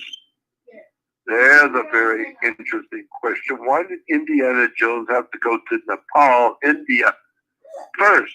Right. Before he goes to look for it? Is that what happened? Did you see the movie? Yeah. Well, why did he go there first to India? He went to India, you remember? Right. Okay, why did he have to go to India to find the lost Ark of the Covenant? Right. Because in the movie, he was looking for a little medallion, some kind of a little crystal medallion, some kind of little crystal which will tell him where the Ark is located. Remember? Yes. Looking for a little crystal, and so were the Nazis. They're not stupid. They were looking for the crystal too. Like Spielberg showed you in the movie, the Nazis were a lot of things, but stupid was not one of them. They were far more educated than you even begin to know how much they knew. They knew that if you're going to find that lost Ark of the Covenant of the Hebrews, you better go to Nepal, India first. Because you ain't going to find nothing if you don't go to Nepal first. Why? Because the Nazis knew what the story was all about. And Steven Spielberg knew what the story was all about too. That's why he put Indiana Jones in Nepal first. And so when Indiana Jones finally gets that little medallion, the little crystal that he needs, the crystal he needs, now he goes to find the lost Ark of the Covenant. Where does he go? Does he go with that new crystal he found? Does he go to the Holy Land, to Israel? No. Why? Because there ain't nothing holy in the Holy Land. Wow. The only thing holy in the Holy Land are the stories. They're full of holes. There is no such a thing as Holy Land. It's a Nepal, India is where you need to go. If you're Nazis working for Adolf Hitler, or if you're Indiana Jones working for the United States of America, you better go to Nepal first. Why? Because that's where the name of the tune is. Now, once he went to Nepal and he found that little Ark, he found that little Crystal, now where does he go? Well, Indiana Jones, we're told, is not stupid. So he is a brilliant man, supposedly, an archaeologist. So he's the one who would know where to go, what to do. And so where does he go? Well, wherever he goes, that's where you need to go, because he knows something you don't know. So where does Indiana Jones go when he gets that crystal? He goes to Egypt. Yep. And be damned if he doesn't find the lost ark. It's in Egypt. It's in a tomb in the Valley of the Kings. It's in Egypt, not the Holy Land. Has nothing to do with the Holy Land. It's an Egyptian temple. And there's a Frenchman that's leading the Nazis. Wow, what a story that was being told the people of this world in Indiana Jones. But they're oblivious. They're oblivious. What a story. But people are so ignorant, ill-informed, and unread, and have not studied the world of the dark world of the occult that's running our planet. They have no idea in the world what that movie was all about. It was telling us something. And so then they find the lost ark in Egypt. Why did they find the lost ark in the Egyptian temple in Egypt? It's because the whole story of the Ark of the Covenant in the Old Testament, the Jews with the Ark of the Covenant, it's an Egyptian story. It has nothing to do with being Jewish or Hebrew whatsoever, period. It's an Egyptian story. It's been hidden. But Spielberg knew what the story was, and he places the lost ark in Egypt. That's where it was supposed to be, in Egypt, because the ark was not called the Ark of the Covenant. It was called the Ark of the Contract, and the contract was with Pharaoh. It's an incredible story when you understand nothing is what you thought it was. The lost ark has nothing to do with Jewish or Hebrew. The lost ark is an Egyptian symbol. It comes from Egypt. It's called the Ark of the Contract. Well, in Hebrew, a contract is called a covenant. So it's the lost ark of the covenant. So a covenant is a contract. Go back before. Do some understanding. And you'll find out that Indiana Jones was right. He found the lost ark in Egypt because it's an Egyptian symbol dealing with the Egyptian religion, dealing directly with Pharaoh Akhenaten. If you don't understand Akhenaten, you're not going to understand the swastika, you're not going to understand Nazi Germany, you're not going to understand England or the British, you're not going to understand America, you're not going to understand nothing about this world unless you understand the Pharaoh Akhenaten. Pharaoh Akhenaten was the Pharaoh who introduced into the world the idea of sun worship. And today, this is what we have in the world today. It's called sun worship. Right. S-O-N or S-U-N, it doesn't matter. It's still the same word. S-O or S-U. A-E-I-O-U. All the same word. S-U-N is S-O-N.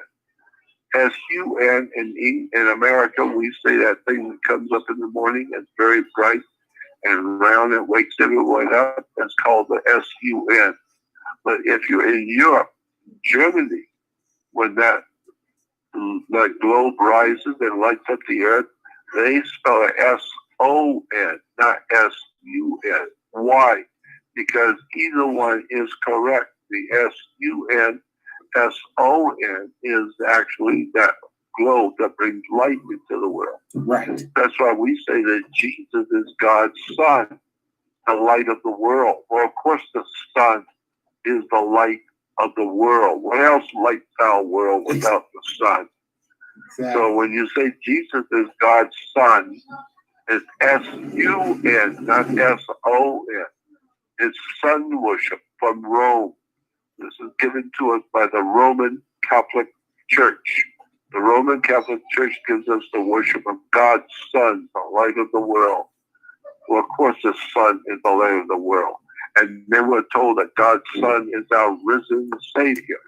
Well, of course, God's Son, S-U-N, is our risen Savior, because it rises every morning about 5:30, and you better thank God it rises, because if the sun don't rise every morning, in 3 weeks we're going to be dead. This earth will be nothing but solid ice without the sun rising to give us warmth, to give us energy, and to make our plants grow and our children grow, and we will have energy to work and build. So the Son of God, God's Son, is the light of the world. And the ancient Egyptians said the sun is pure energy. And pure energy means it's pure light. Light is energy. Energy is light. And when a battery runs out of power, we call it a dead battery. Why? Because it has no energy. Energy is light. And so the ancient Egyptians said that the sun, if the sun were to keep its energy and not share it with all the planets in our solar system, the sun could last forever and ever, would never die. Why? Because the sun itself is pure energy. And if he didn't give away his energy, ultimately he's giving it away for free every day. God's Son is giving away his energy, which basically means one day he will die. One day the sun will die out because it's giving away its energy. So we say in our religion, God's Son died so you might live. Wow. He gave his life so that you might live. Yeah, the sun is giving its energy so that you may have babies and eat and have food and have cattle and live on the earth. And as long as there's a sun and as long as there's cattle and people on the earth, they will live forever, as long as the sun keeps giving energy for the next billion years. But it will not last forever. There will come a day when the sun will have to die because he's giving all his energy away. So our religions teach us that God's Son died so we could live. He gave his life so we might live. Why? Because he is our resurrected and our risen Savior. Why? Because it rises every morning. And it is your Savior, because if it don't come up tomorrow morning, the earth is going to freeze over real quick. Yes. And you're going to be under miles and miles of glaciers also on the earth. And you are gone forever. Your children, your earth, your life, the whole world is gone without the sun. So God's Son is the light of the world, our risen Savior. That's so powerful when you put it in such perspective. You know? Yep. To understand how things work. I've been looking at this subject for 60 years. I'm fascinated with how much we don't know. How much the human race is so ignorant, ill-informed, and unread. We don't know what words mean. We don't understand how things work. We don't understand it. It's like somebody having a beautiful Rolls Royce and his home, and there's a highway, an interstate highway out in front of his house, about a half a mile away. There's a big interstate highway. But because you have a Rolls Royce and there's a big highway, the problem is from your house to that highway, you don't have a road. So you're not going anywhere. I don't care how big a car you got. So that's the same thing today. We got religions, we got government, we got money, we got everything except knowledge. We don't know nothing, about nothing, concerning nothing, and concerning nothing. We don't know what's going on. We don't know how the government is controlled, who prints the money, where the Holy Father comes from, and why he represents God, because he's the Godfather. We don't understand how the Godfather gave birth to Godfathers in the mob, the Buckies, and the families, etc., because it's all America is a criminal empire. Wow. It's an absolutely criminal empire. And therefore we have an empire state. America is the new Rome. Because if you go back into history, you will see that Caesar ruled the world of his day. He was called the emperor of the empire. and he ruled the world from Rome. Well, when Caesar took over all of the world of his time, except for Britannia, except for Britain. Britain was not connected to Europe.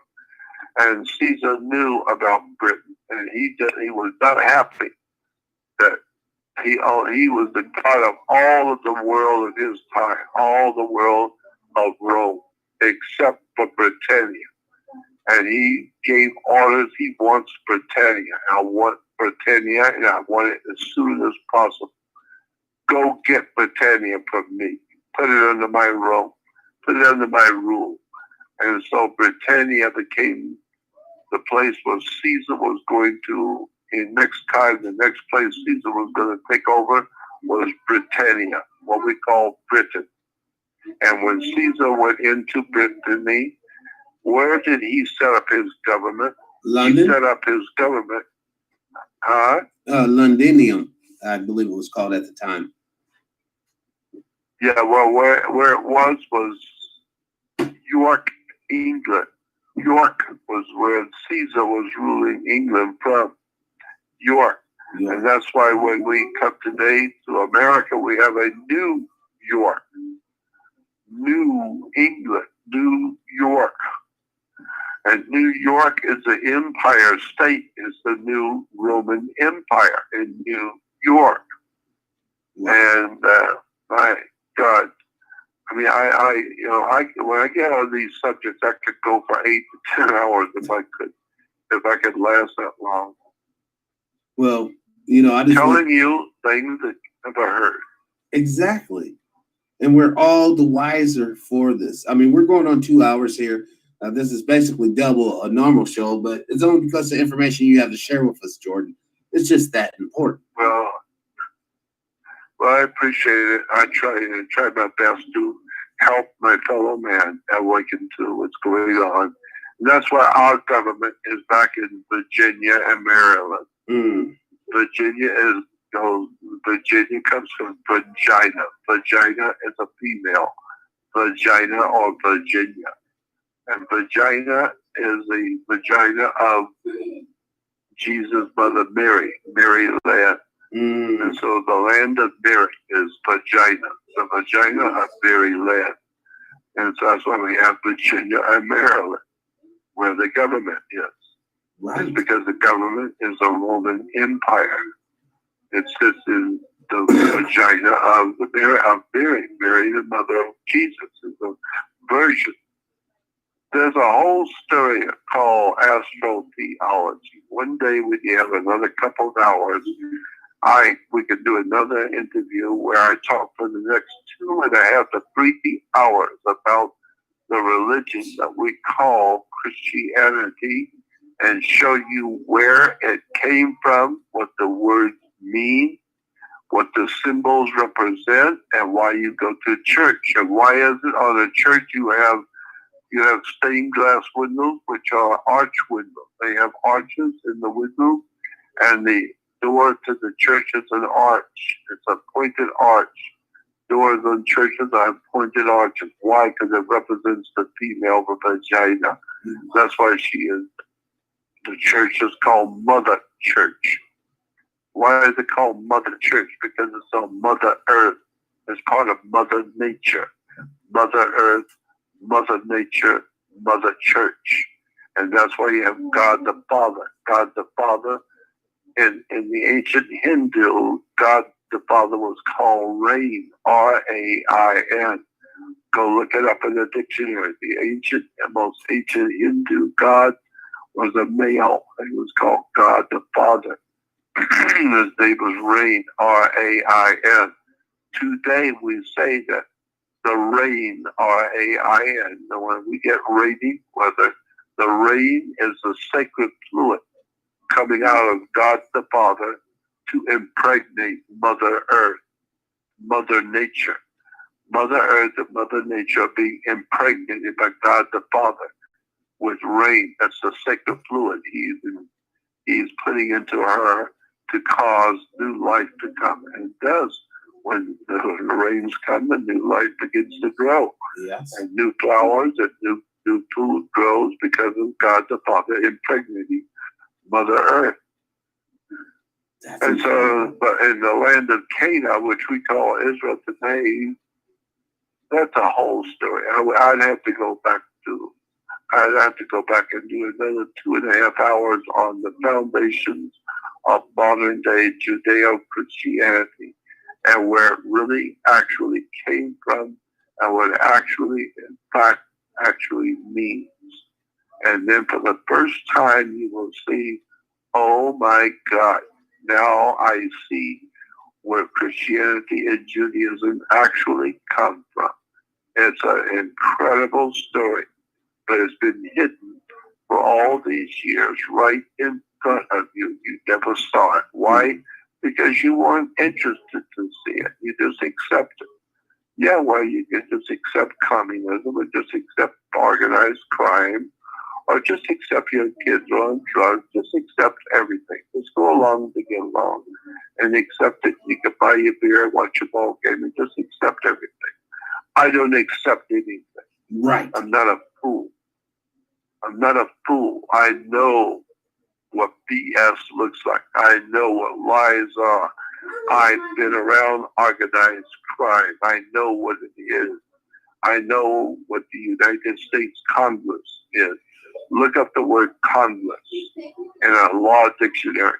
Congress is a word for sex in the Roman Empire. Sex in the Roman Empire was called Congress. You co-rest and you end up with Congress. Congress is sex. So therefore, when we talk about how the government of this country is screwing the people blind, that's what it means. Congress is sex in Latin. That's incredible how much we don't know. I mean, like I said, I hate to say it, but I say it again. I'm tired because I'm 80 years old, but I wish I could sit as a 50-year-old. I wish I could sit for 10 hours and just have the whole 10 hours recorded and put out into the world all stuff in the world that you did not know. All of the lies, deceptions, and lies and deceptions you never knew, you never understood why the government does this, why the government does that, why is he on a motorcycle, why are cops called the police, why do we have jails, and why is it when you go into jail that put you in a cell? That's what we call a battery. Batteries are in cells. And what happens to a battery? When you have a battery cell, you have to put water in it. Well, we are 80% water. yes. So we are a biological battery. And therefore, we run out, and when we run out of energy, we say, my God, I'm dead tired. And if you don't sleep, one day you're just going to collapse, and you will sleep because the body demands it. And you are dead tired, therefore you're dead because you have no energy, and therefore you're tired because you are a biological battery, and you run out of water, you're dry, and therefore you're a battery. And they're going to put you in a cell, but you have to be bailed out. That's what you do with a boat that's taking on too much water. You have to bail it out. So you have to be bailed out. It's why? Because you're in hot water. You got to be bailed out. And if you don't have the money to bail yourself out, then they'll put you in a battery. They'll put you in a cell. You know, would it be quite honest to say, Jordan, that all the power on earth is in words? Of course it is. Of course it is. That's why you have to be an attorney. You gotta be a licensed lawyer or attorney. Why? Because if you're going to talk about law, you gotta get a license. You can't just talk about law and be an attorney. You gotta have a license. Yes. Why? Because you are making money. You're making money off of people because you have studied a law book. Well, if you study the law books and you pass your test, and now you're a lawyer, the only way you're going to become a lawyer is if you get a license. So you have to go take the test and get your license. Now, once you get your license, that means you are now licensed to practice law. And so, therefore, you are practicing law. And it's an interesting story because you are, I mean, I like I said, I get to where I start talking about this stuff, and there's just so much, I just forget most of it. I can't remember everything, but I've learned everything, learned it all, heard it all. I've seen it all. I've been in the company of the people who do it. I know exactly what's going on in courts. I've sat and talked with the federal judges and with the attorneys, the federal attorneys.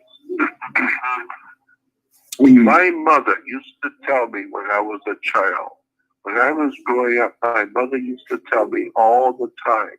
She harped on this one subject. She always told me, you are from my family, my mother would say. You're my family. My family was the Carrolls. I come from the Carroll family, my mom would tell me as a little kid. That meant zero, nothing to me. I don't know what she was talking about, Carroll. And she would always spell it when she told me. Carroll. Carroll is the Carroll family. They're from Washington, D.C., the Carroll family.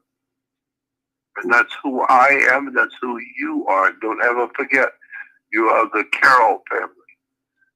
And so I know that she was right because she had two uncles that were both judges in my hometown in Florida, and their last name was Carroll.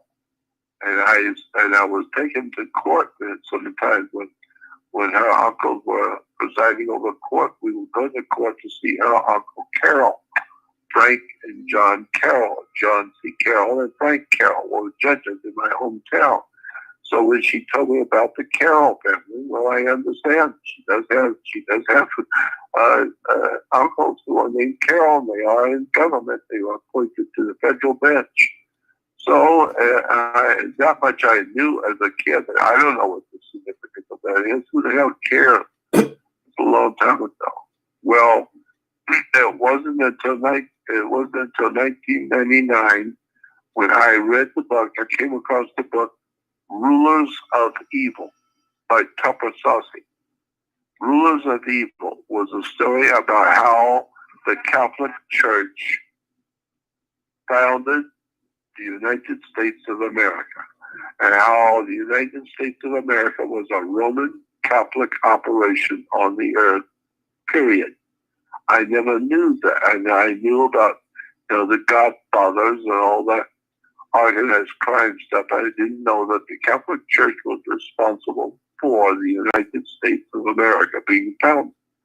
And the book was called Rulers of Evil by Tupper Saucy. And in the book I was reading, I couldn't believe it. He said in the book, the man who actually was responsible for the founding of the United States of America was a man named John C. Carroll. Carroll. It shocked me because I thought, my God, that's what my mother said. Yes. And she said she was from the Carroll family. That means I'm from the Carroll family. That means the man who actually financed the American Revolution against the powers that be in Europe, England, was a Carroll, John C. Carroll. And John C. Carroll, if you look it up in the dictionary, he founded the army. He financed. He was the wealthiest man in all of the 13 colonies. There were wealthy men here in the 13 colonies, but he was filthy rich. He was a multi-millionaire back in 1776. Wow. When everybody was dealing with quarters and nickels and dimes and a dollar, he was a multi-millionaire. And so he was a close friend, a very deep and close friend to George Washington. They were very close friends. And he made a deal with George Washington. He asked Washington what he wanted to do, and Washington said, I'd like to have a country that's free of England and all the international banking cartels of England. We want to be free and have our own country. And he said, well, that's good. You better get your own army, pal. You better get your own army. And they said, yes, I know that. I can get my army, but I can't pay them. And you're not going to have an army very long if you don't pay them. Exactly. They don't eat. And so John C. Carroll said, I'll tell you what. You get any size army and get anything you want and tell me what you want, and I'll write you a check. Whatever it is, I will pay for it. Period. I don't care how much it is, I'll pay you. And I'll give you the money to start this revolution. I'll finance it for you. And so John C. Carroll put up the money for George Washington to hire his army for the American Revolution. There would have been no American Revolution without John C. Carroll's money. And so that was interesting. And when I read that in the book Rulers of Evil by Tupper Saucy. Wow. Later on, a few years later, the movie came out based on my work. I was told it was based on my work. It was called National Treasure. Yeah. National Treasure was the founding of the United States of America with the document. It was all about the Masonic Order and the Masonic Lodge and the founding of the United States of America. Well, in that movie, if you go back and watch it, Christopher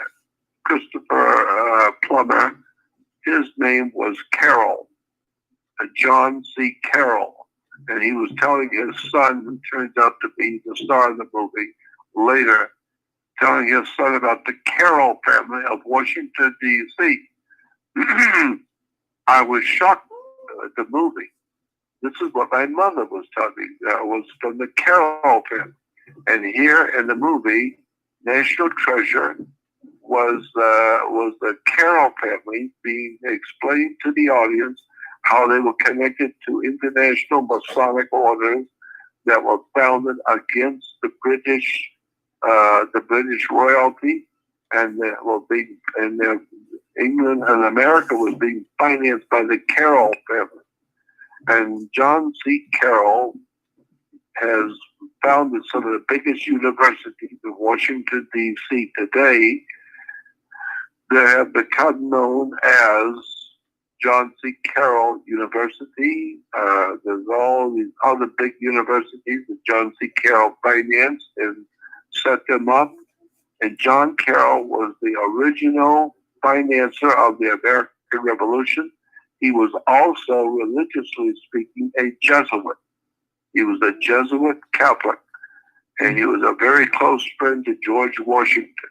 And he helped finance George Washington to do whatever he wanted to do, and ultimately finance the American Revolution. John C. Carroll, my mother's ancestor. Now, I was shocked at that. Do you know, did John C. Carroll own any slaves, or was slavery involved with him making his money? I'm sure of it.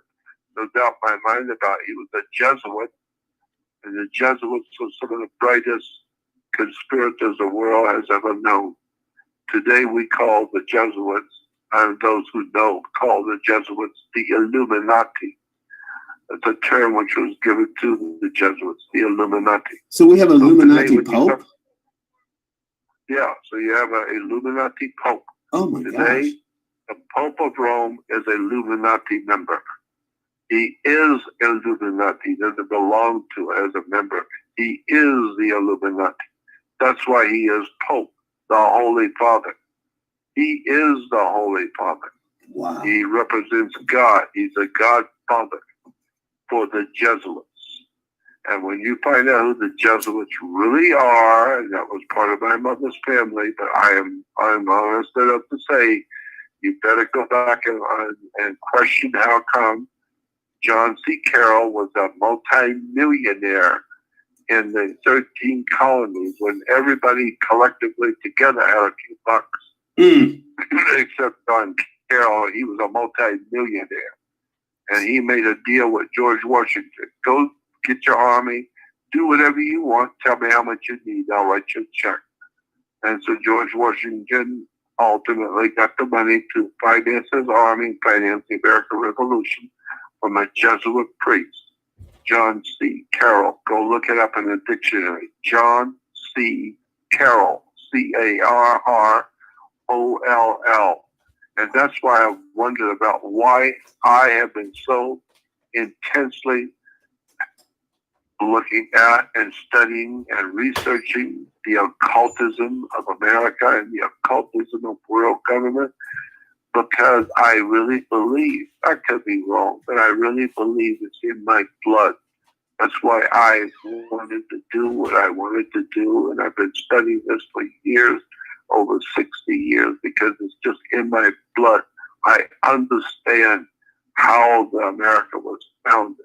I understand the Jesuit order in America. I understand the Carroll dynasty. John C. Carroll and his brothers financed Washington, D.C. I know how they did it, and I know what's going on and how it all works. I'm just fascinated with how much the American people have never been told. Right. I don't know what else to say. I mean, you said so much. One hell of a story, boy. I mean, just adding to the military aspect of what you was talking about, we had a guest on that basically broke down each branch of the military has a certain family, the DuPonts, the Fords, that actually funded them. Yeah. And doesn't that, mean when we go to war, we're not going to war because of you and I, are facing a threat. No, we're going to war because these huge corporations are facing a threat in their supply line. Exactly right. That's precisely right. That's why it's called, what we're doing is called a hostile takeover. Wow. It's a term that is used in corporate business. When one corporation is going broke and another one comes and says, we'll buy you out. We'll give you the money to pay all your bills. But when we do that, sucker, we own you. Yes. We're not just going to give you the money to help you out. No, we're not going to help you out. We're going to help you out of your business. You're going to give me the business. I'll own it. Because I can do a lot better than you can, because you've had a business and you're broke. I've got a business, but I'm worth hundreds of millions. So I'll buy you out. And then when you say, I don't want to be bought out, well, I'm going to buy you out whether you like it or not. And how do I do that? I go to your creditors. I say, how much money do you have involved in this company that's not doing anything? They say, well, we got $100,000 in this company. I say to them, I'll give you $200,000 in cash tomorrow for that stock. I'll give you $200,000. This way, you've got your money back plus 100% interest. Correct. Well, obviously, the companies and these businesses are going to jump at that. Let's go see it today. Don't wait till tomorrow. We'll do it today. And so I can buy out all your creditors, and at the end of the day, I am your only creditor. Everybody you owe, you now owe me. Therefore, I have the legal right to take your company because you owe me. And you can't pay me, and there's no way you're going to pay me. So I take your company, and I now own it. So it used to be yours, it's now mine. It's called a hostile takeover. A hostile takeover. Well, that's what happened in World War II, World War I. Yep. We went in Germany. We asked Germany, would you sell us your corporation in Germany? Because you Germans are brilliant, smart, you really are clever, and we want to own you. So you work for us. The Germans said, no, we're not interested, thank you. We're not interested to sell you nothing. And then we came back and said, well, perhaps you didn't understand. I didn't ask you if you would sell. I said, we want you, airhead. You understand what that means? That means we didn't ask you. We're telling you. We're taking you over. And so there was a world war that we were involved in. Most people have no idea what it was all about. All we know was Hitler was this, Hitler was that. We don't know where the money came for the war, who financed it, who was running the war behind the scenes. We just don't understand any of that. It's an extraordinary story, the world you live in. We have to And go I into think this maybe- deeper. I mean, the next time you're Yeah. on, we have to go into the corporate warfare. But I want to talk about the knowledge that you had about or have potentially about the Rosicrucian, another Catholic set that many people don't understand what they're up about. Well, yeah, we can talk about that later, another time. It's Yes. a big story. I can tell you all about it. Yeah, but I definitely want you anyway, on, and I want to do something. I want to invite you on. If you want to come on once a week, we can do this. We talk. We got each other's numbers. But whenever you have the strength and you want to, just give me a holler. We'll go live immediately. I'm self quarantined now, so I'm going to be in the house for the foreseeable future. But I want to share as much. I know this is a great time to do some interviews. But I want to share as much information with the young people that's not so far gone yet.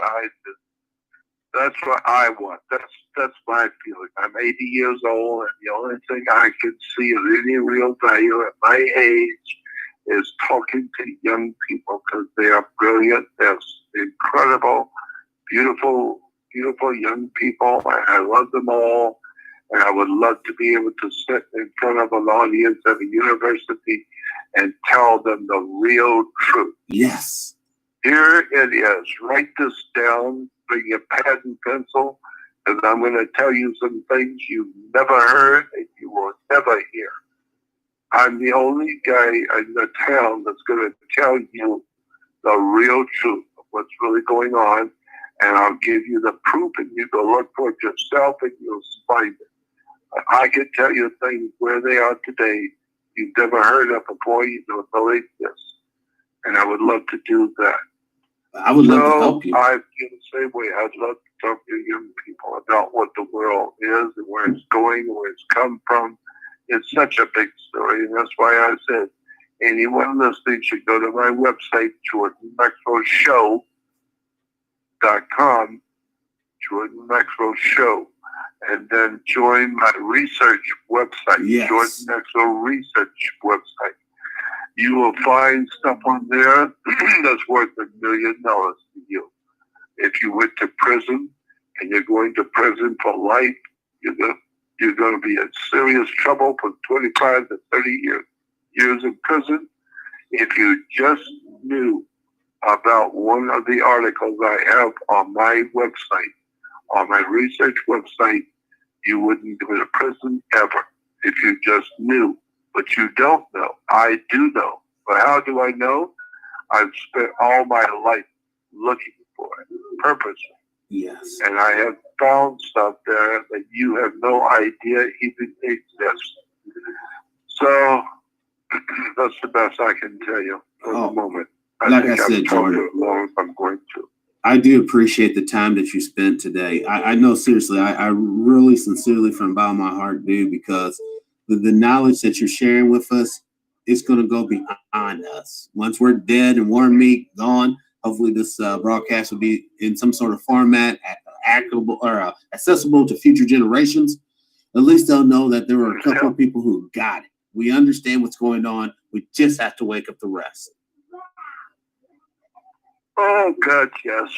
The people of America need to be awakened. And that's what we're about. It's such an incredible story about how much they've never been told, how many lies and deceptions and words and terms. It's really interesting. By law, you are not referred to as a man. In the actual law books in America, you are referred to as an animal. You are referred to as a male or female. The United States Printing Office every so often prints a magazine called the Styles magazine, published by the United States Printing Office. The Styles magazine is a thick magazine that's filled with words that the federal government, the federal courts use. And the Styles magazine tells you what those words that the courts use, that the government uses, what they actually mean in real life. And that's an incredibly valuable publication. If you're going into a federal court, you need to listen to what the judge is saying. Because when he says something, look it up in the Styles magazine. You'll see what it really means. He knows what it means, but he knows that you don't know. And since you don't know, you're going to say things that you think you understand. You're going to say an answer to him when he asks you a question based on what you know out there on the streets. But that's not where you are. You're not on the street. You're in a federal court. So what you say, your words to the federal judge can put you into prison. You can be found guilty and go to prison for many years. Why? Because you used words in the courtroom you didn't know what they actually meant. Wow. And so it's called the Styles magazine. And boy, when you go to the Styles magazine and look up man, it will tell you a man is a royalty of high standing. Wealthy, powerful royalty are called man, and the women are called women. Man and woman. But poor people, the poor working class people of the world are called male and female. They're not called man or woman. They're called male and female. That's why all of your important paperwork, your driver's license, insurance company, your bills in the gas company, your water bill, your rent, every kind of bill or any kind of official business, period, it's always, your name is in capital letters. Right. Why? Because the government is capitalizing on your stupidity. They're taking your stupidity and ignorance and capitalizing on it and making money because you didn't know you were undecided on the cop's ticket. You didn't know when you got insurance what it's all about. Who really owns the insurance company? You didn't know any of this. The government knows you don't know, and they want to keep you at it. Like damn sure you don't know. So they're capitalizing on your ignorance. That's why we call them capitalists, because they're making money off of you. All you do is just pay and pay and pay to the day you die. You're going to pay this fine, you're going to pay that, you're going to pay this tax, you're going to pay this, you're going to pay that. You're just going to keep paying to the day you die. And when you die, now you're going to hell where you're really going to pay. And,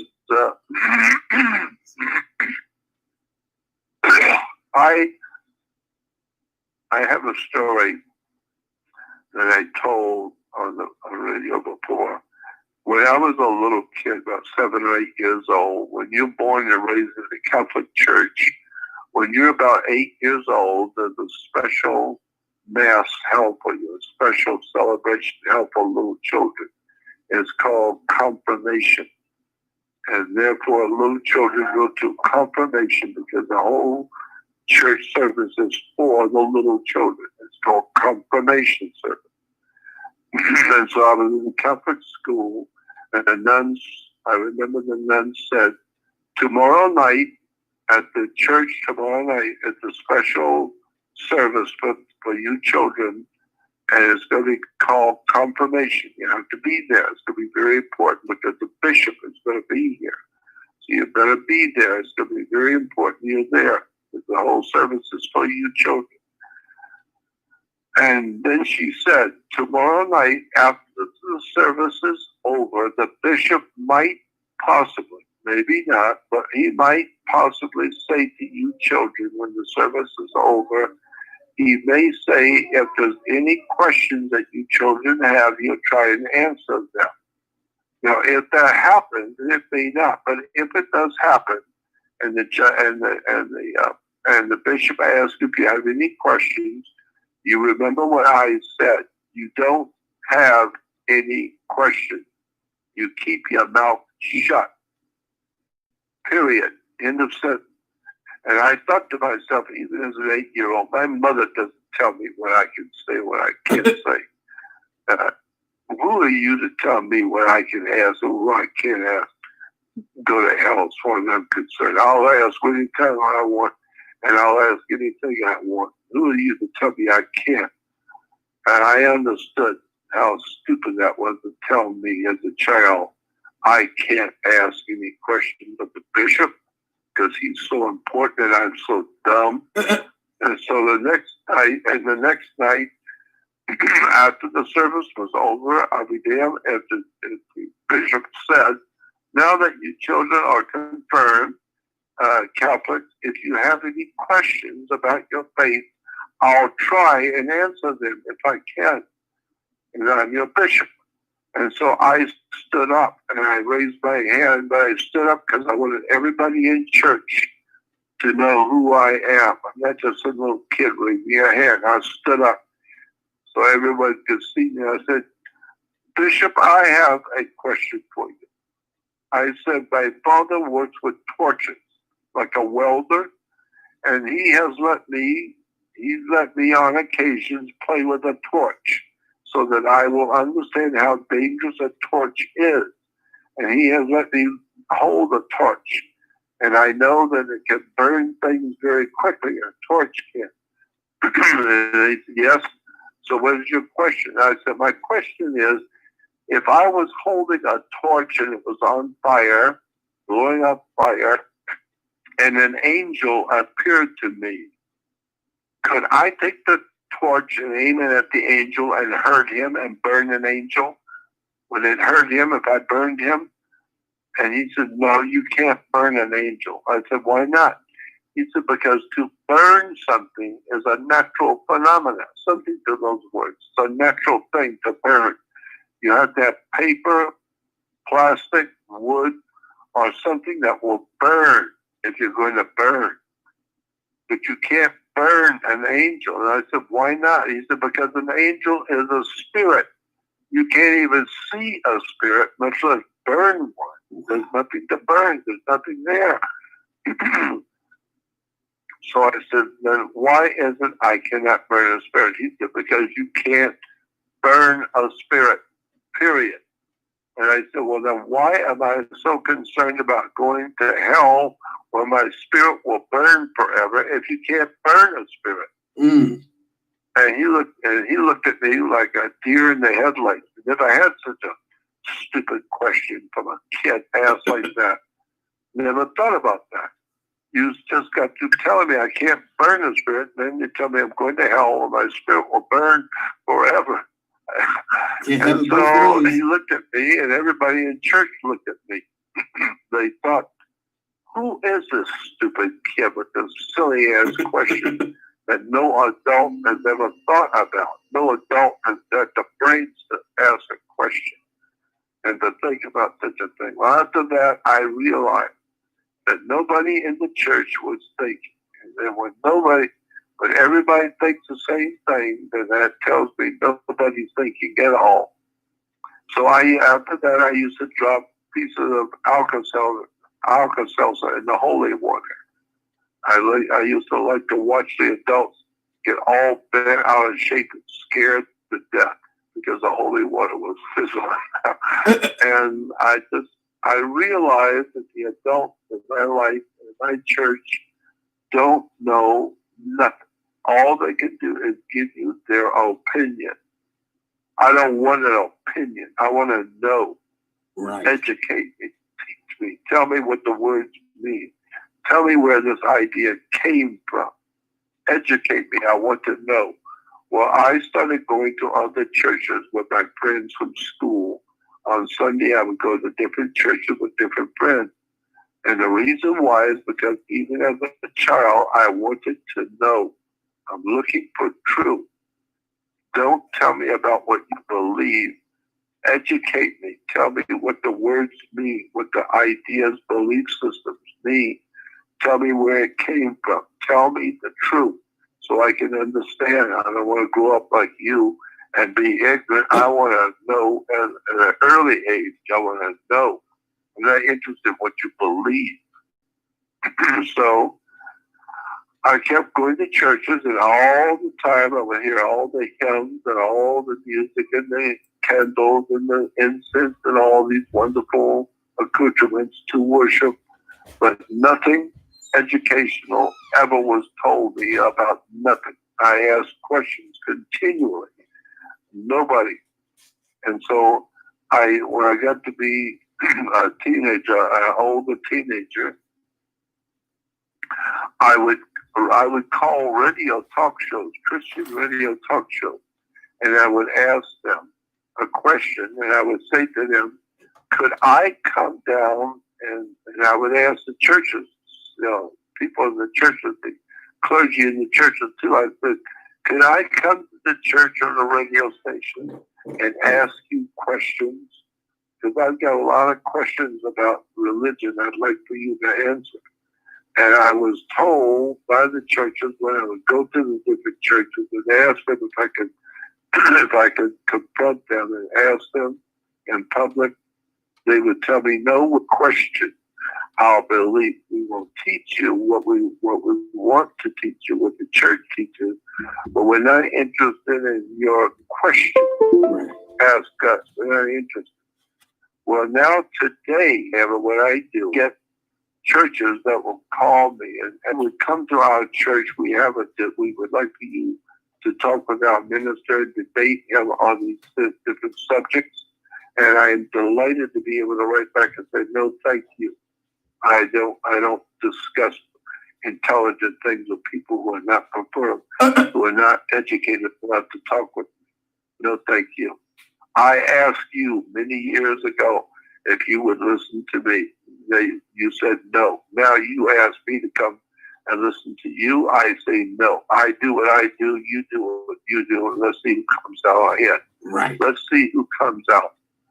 And so I know now that the churches are not, they have no idea in the world what the words mean, where the word church comes from, why you have 12 disciples, why you have 12 apostles, why you have 12 brothers of Joseph, and the 12 tribes of Israel, and the 12 major prophets, and the 12 minor prophets. I know why everything is done in consequence of 12. I know why, because it has to do with the 12 months of the year, the 12 signs of the zodiac. The 12 signs of the zodiac, all 12 of them, are referred to as the 12 apostles, 12 followers of Jesus. Wow. And Jesus was God's son, S-U-N. And so Jesus was God's son, and he has 12 followers. He has 12 apostles. Or the 12 signs of the zodiac are the 12 months of the year. And oh my God, as I said, I'm so tired of trying to explain this stuff to people, but it's so important if you understand the importance of what I'm saying and how ignorance is dominating the American public and all over Western civilization. The people are ill-informed, unread, and dim-witted. And it's just too bad, because there's never going to be a time when we're going to get out of this mess, because the people don't want it. Right. The people are not interested to want to know. It's almost as if you're taking away their goodies. Like by sharing this real information, you're taking away their blitz. And as George Orwell said, ignorance is bliss. You got that right. That's the name of the tune. So anyway, I think I've talked your head off. I think that's enough. Well, we want to have you back on, Jordan. Whenever you feel up to it, just give me a holler at, and we'll just go live right then and there. Well, I appreciate it. Thank you for your kindness and for your patience to listen to me. Oh, thank you for sharing. And just know that I've got so much more. Yes. What little bit I told you is nothing compared to what I have been given to know and understand over the years. After 60 years of doing this kind of research, I have heard all the stories. I know where they come from. I know what government's doing. I know who the mob lawyers are. I know what the mob is doing. But organized crime. I know what the Vatican is doing. I know all of it. I know what it's all about. So maybe one day when I'm feeling better and got more energy, we can sit and talk for hours again. Yes. Before we go, I just want to reiterate for all the people who just now checking in, obviously rewinding the show, but check out Jordan's work at jordanmaxwellshow.com. Once you go there, click on interesting articles, and then you can go to the actual research page, and you get the library, the pantheon of knowledge accumulated over 60 years of knowledge accumulated at your fingertips. So while we're all quarantined, yes, please go to Jordan's website. We all got downtime. Go in there instead of binging on these stupid, ridiculous shows. Binge on some real knowledge. Binge on something that will make you a better informed person. All right? Well, thank you, Jordan, so much. Thank you. And the website is Jordan Maxwell Show.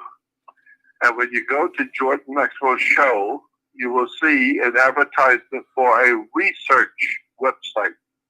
Then click on research, join it.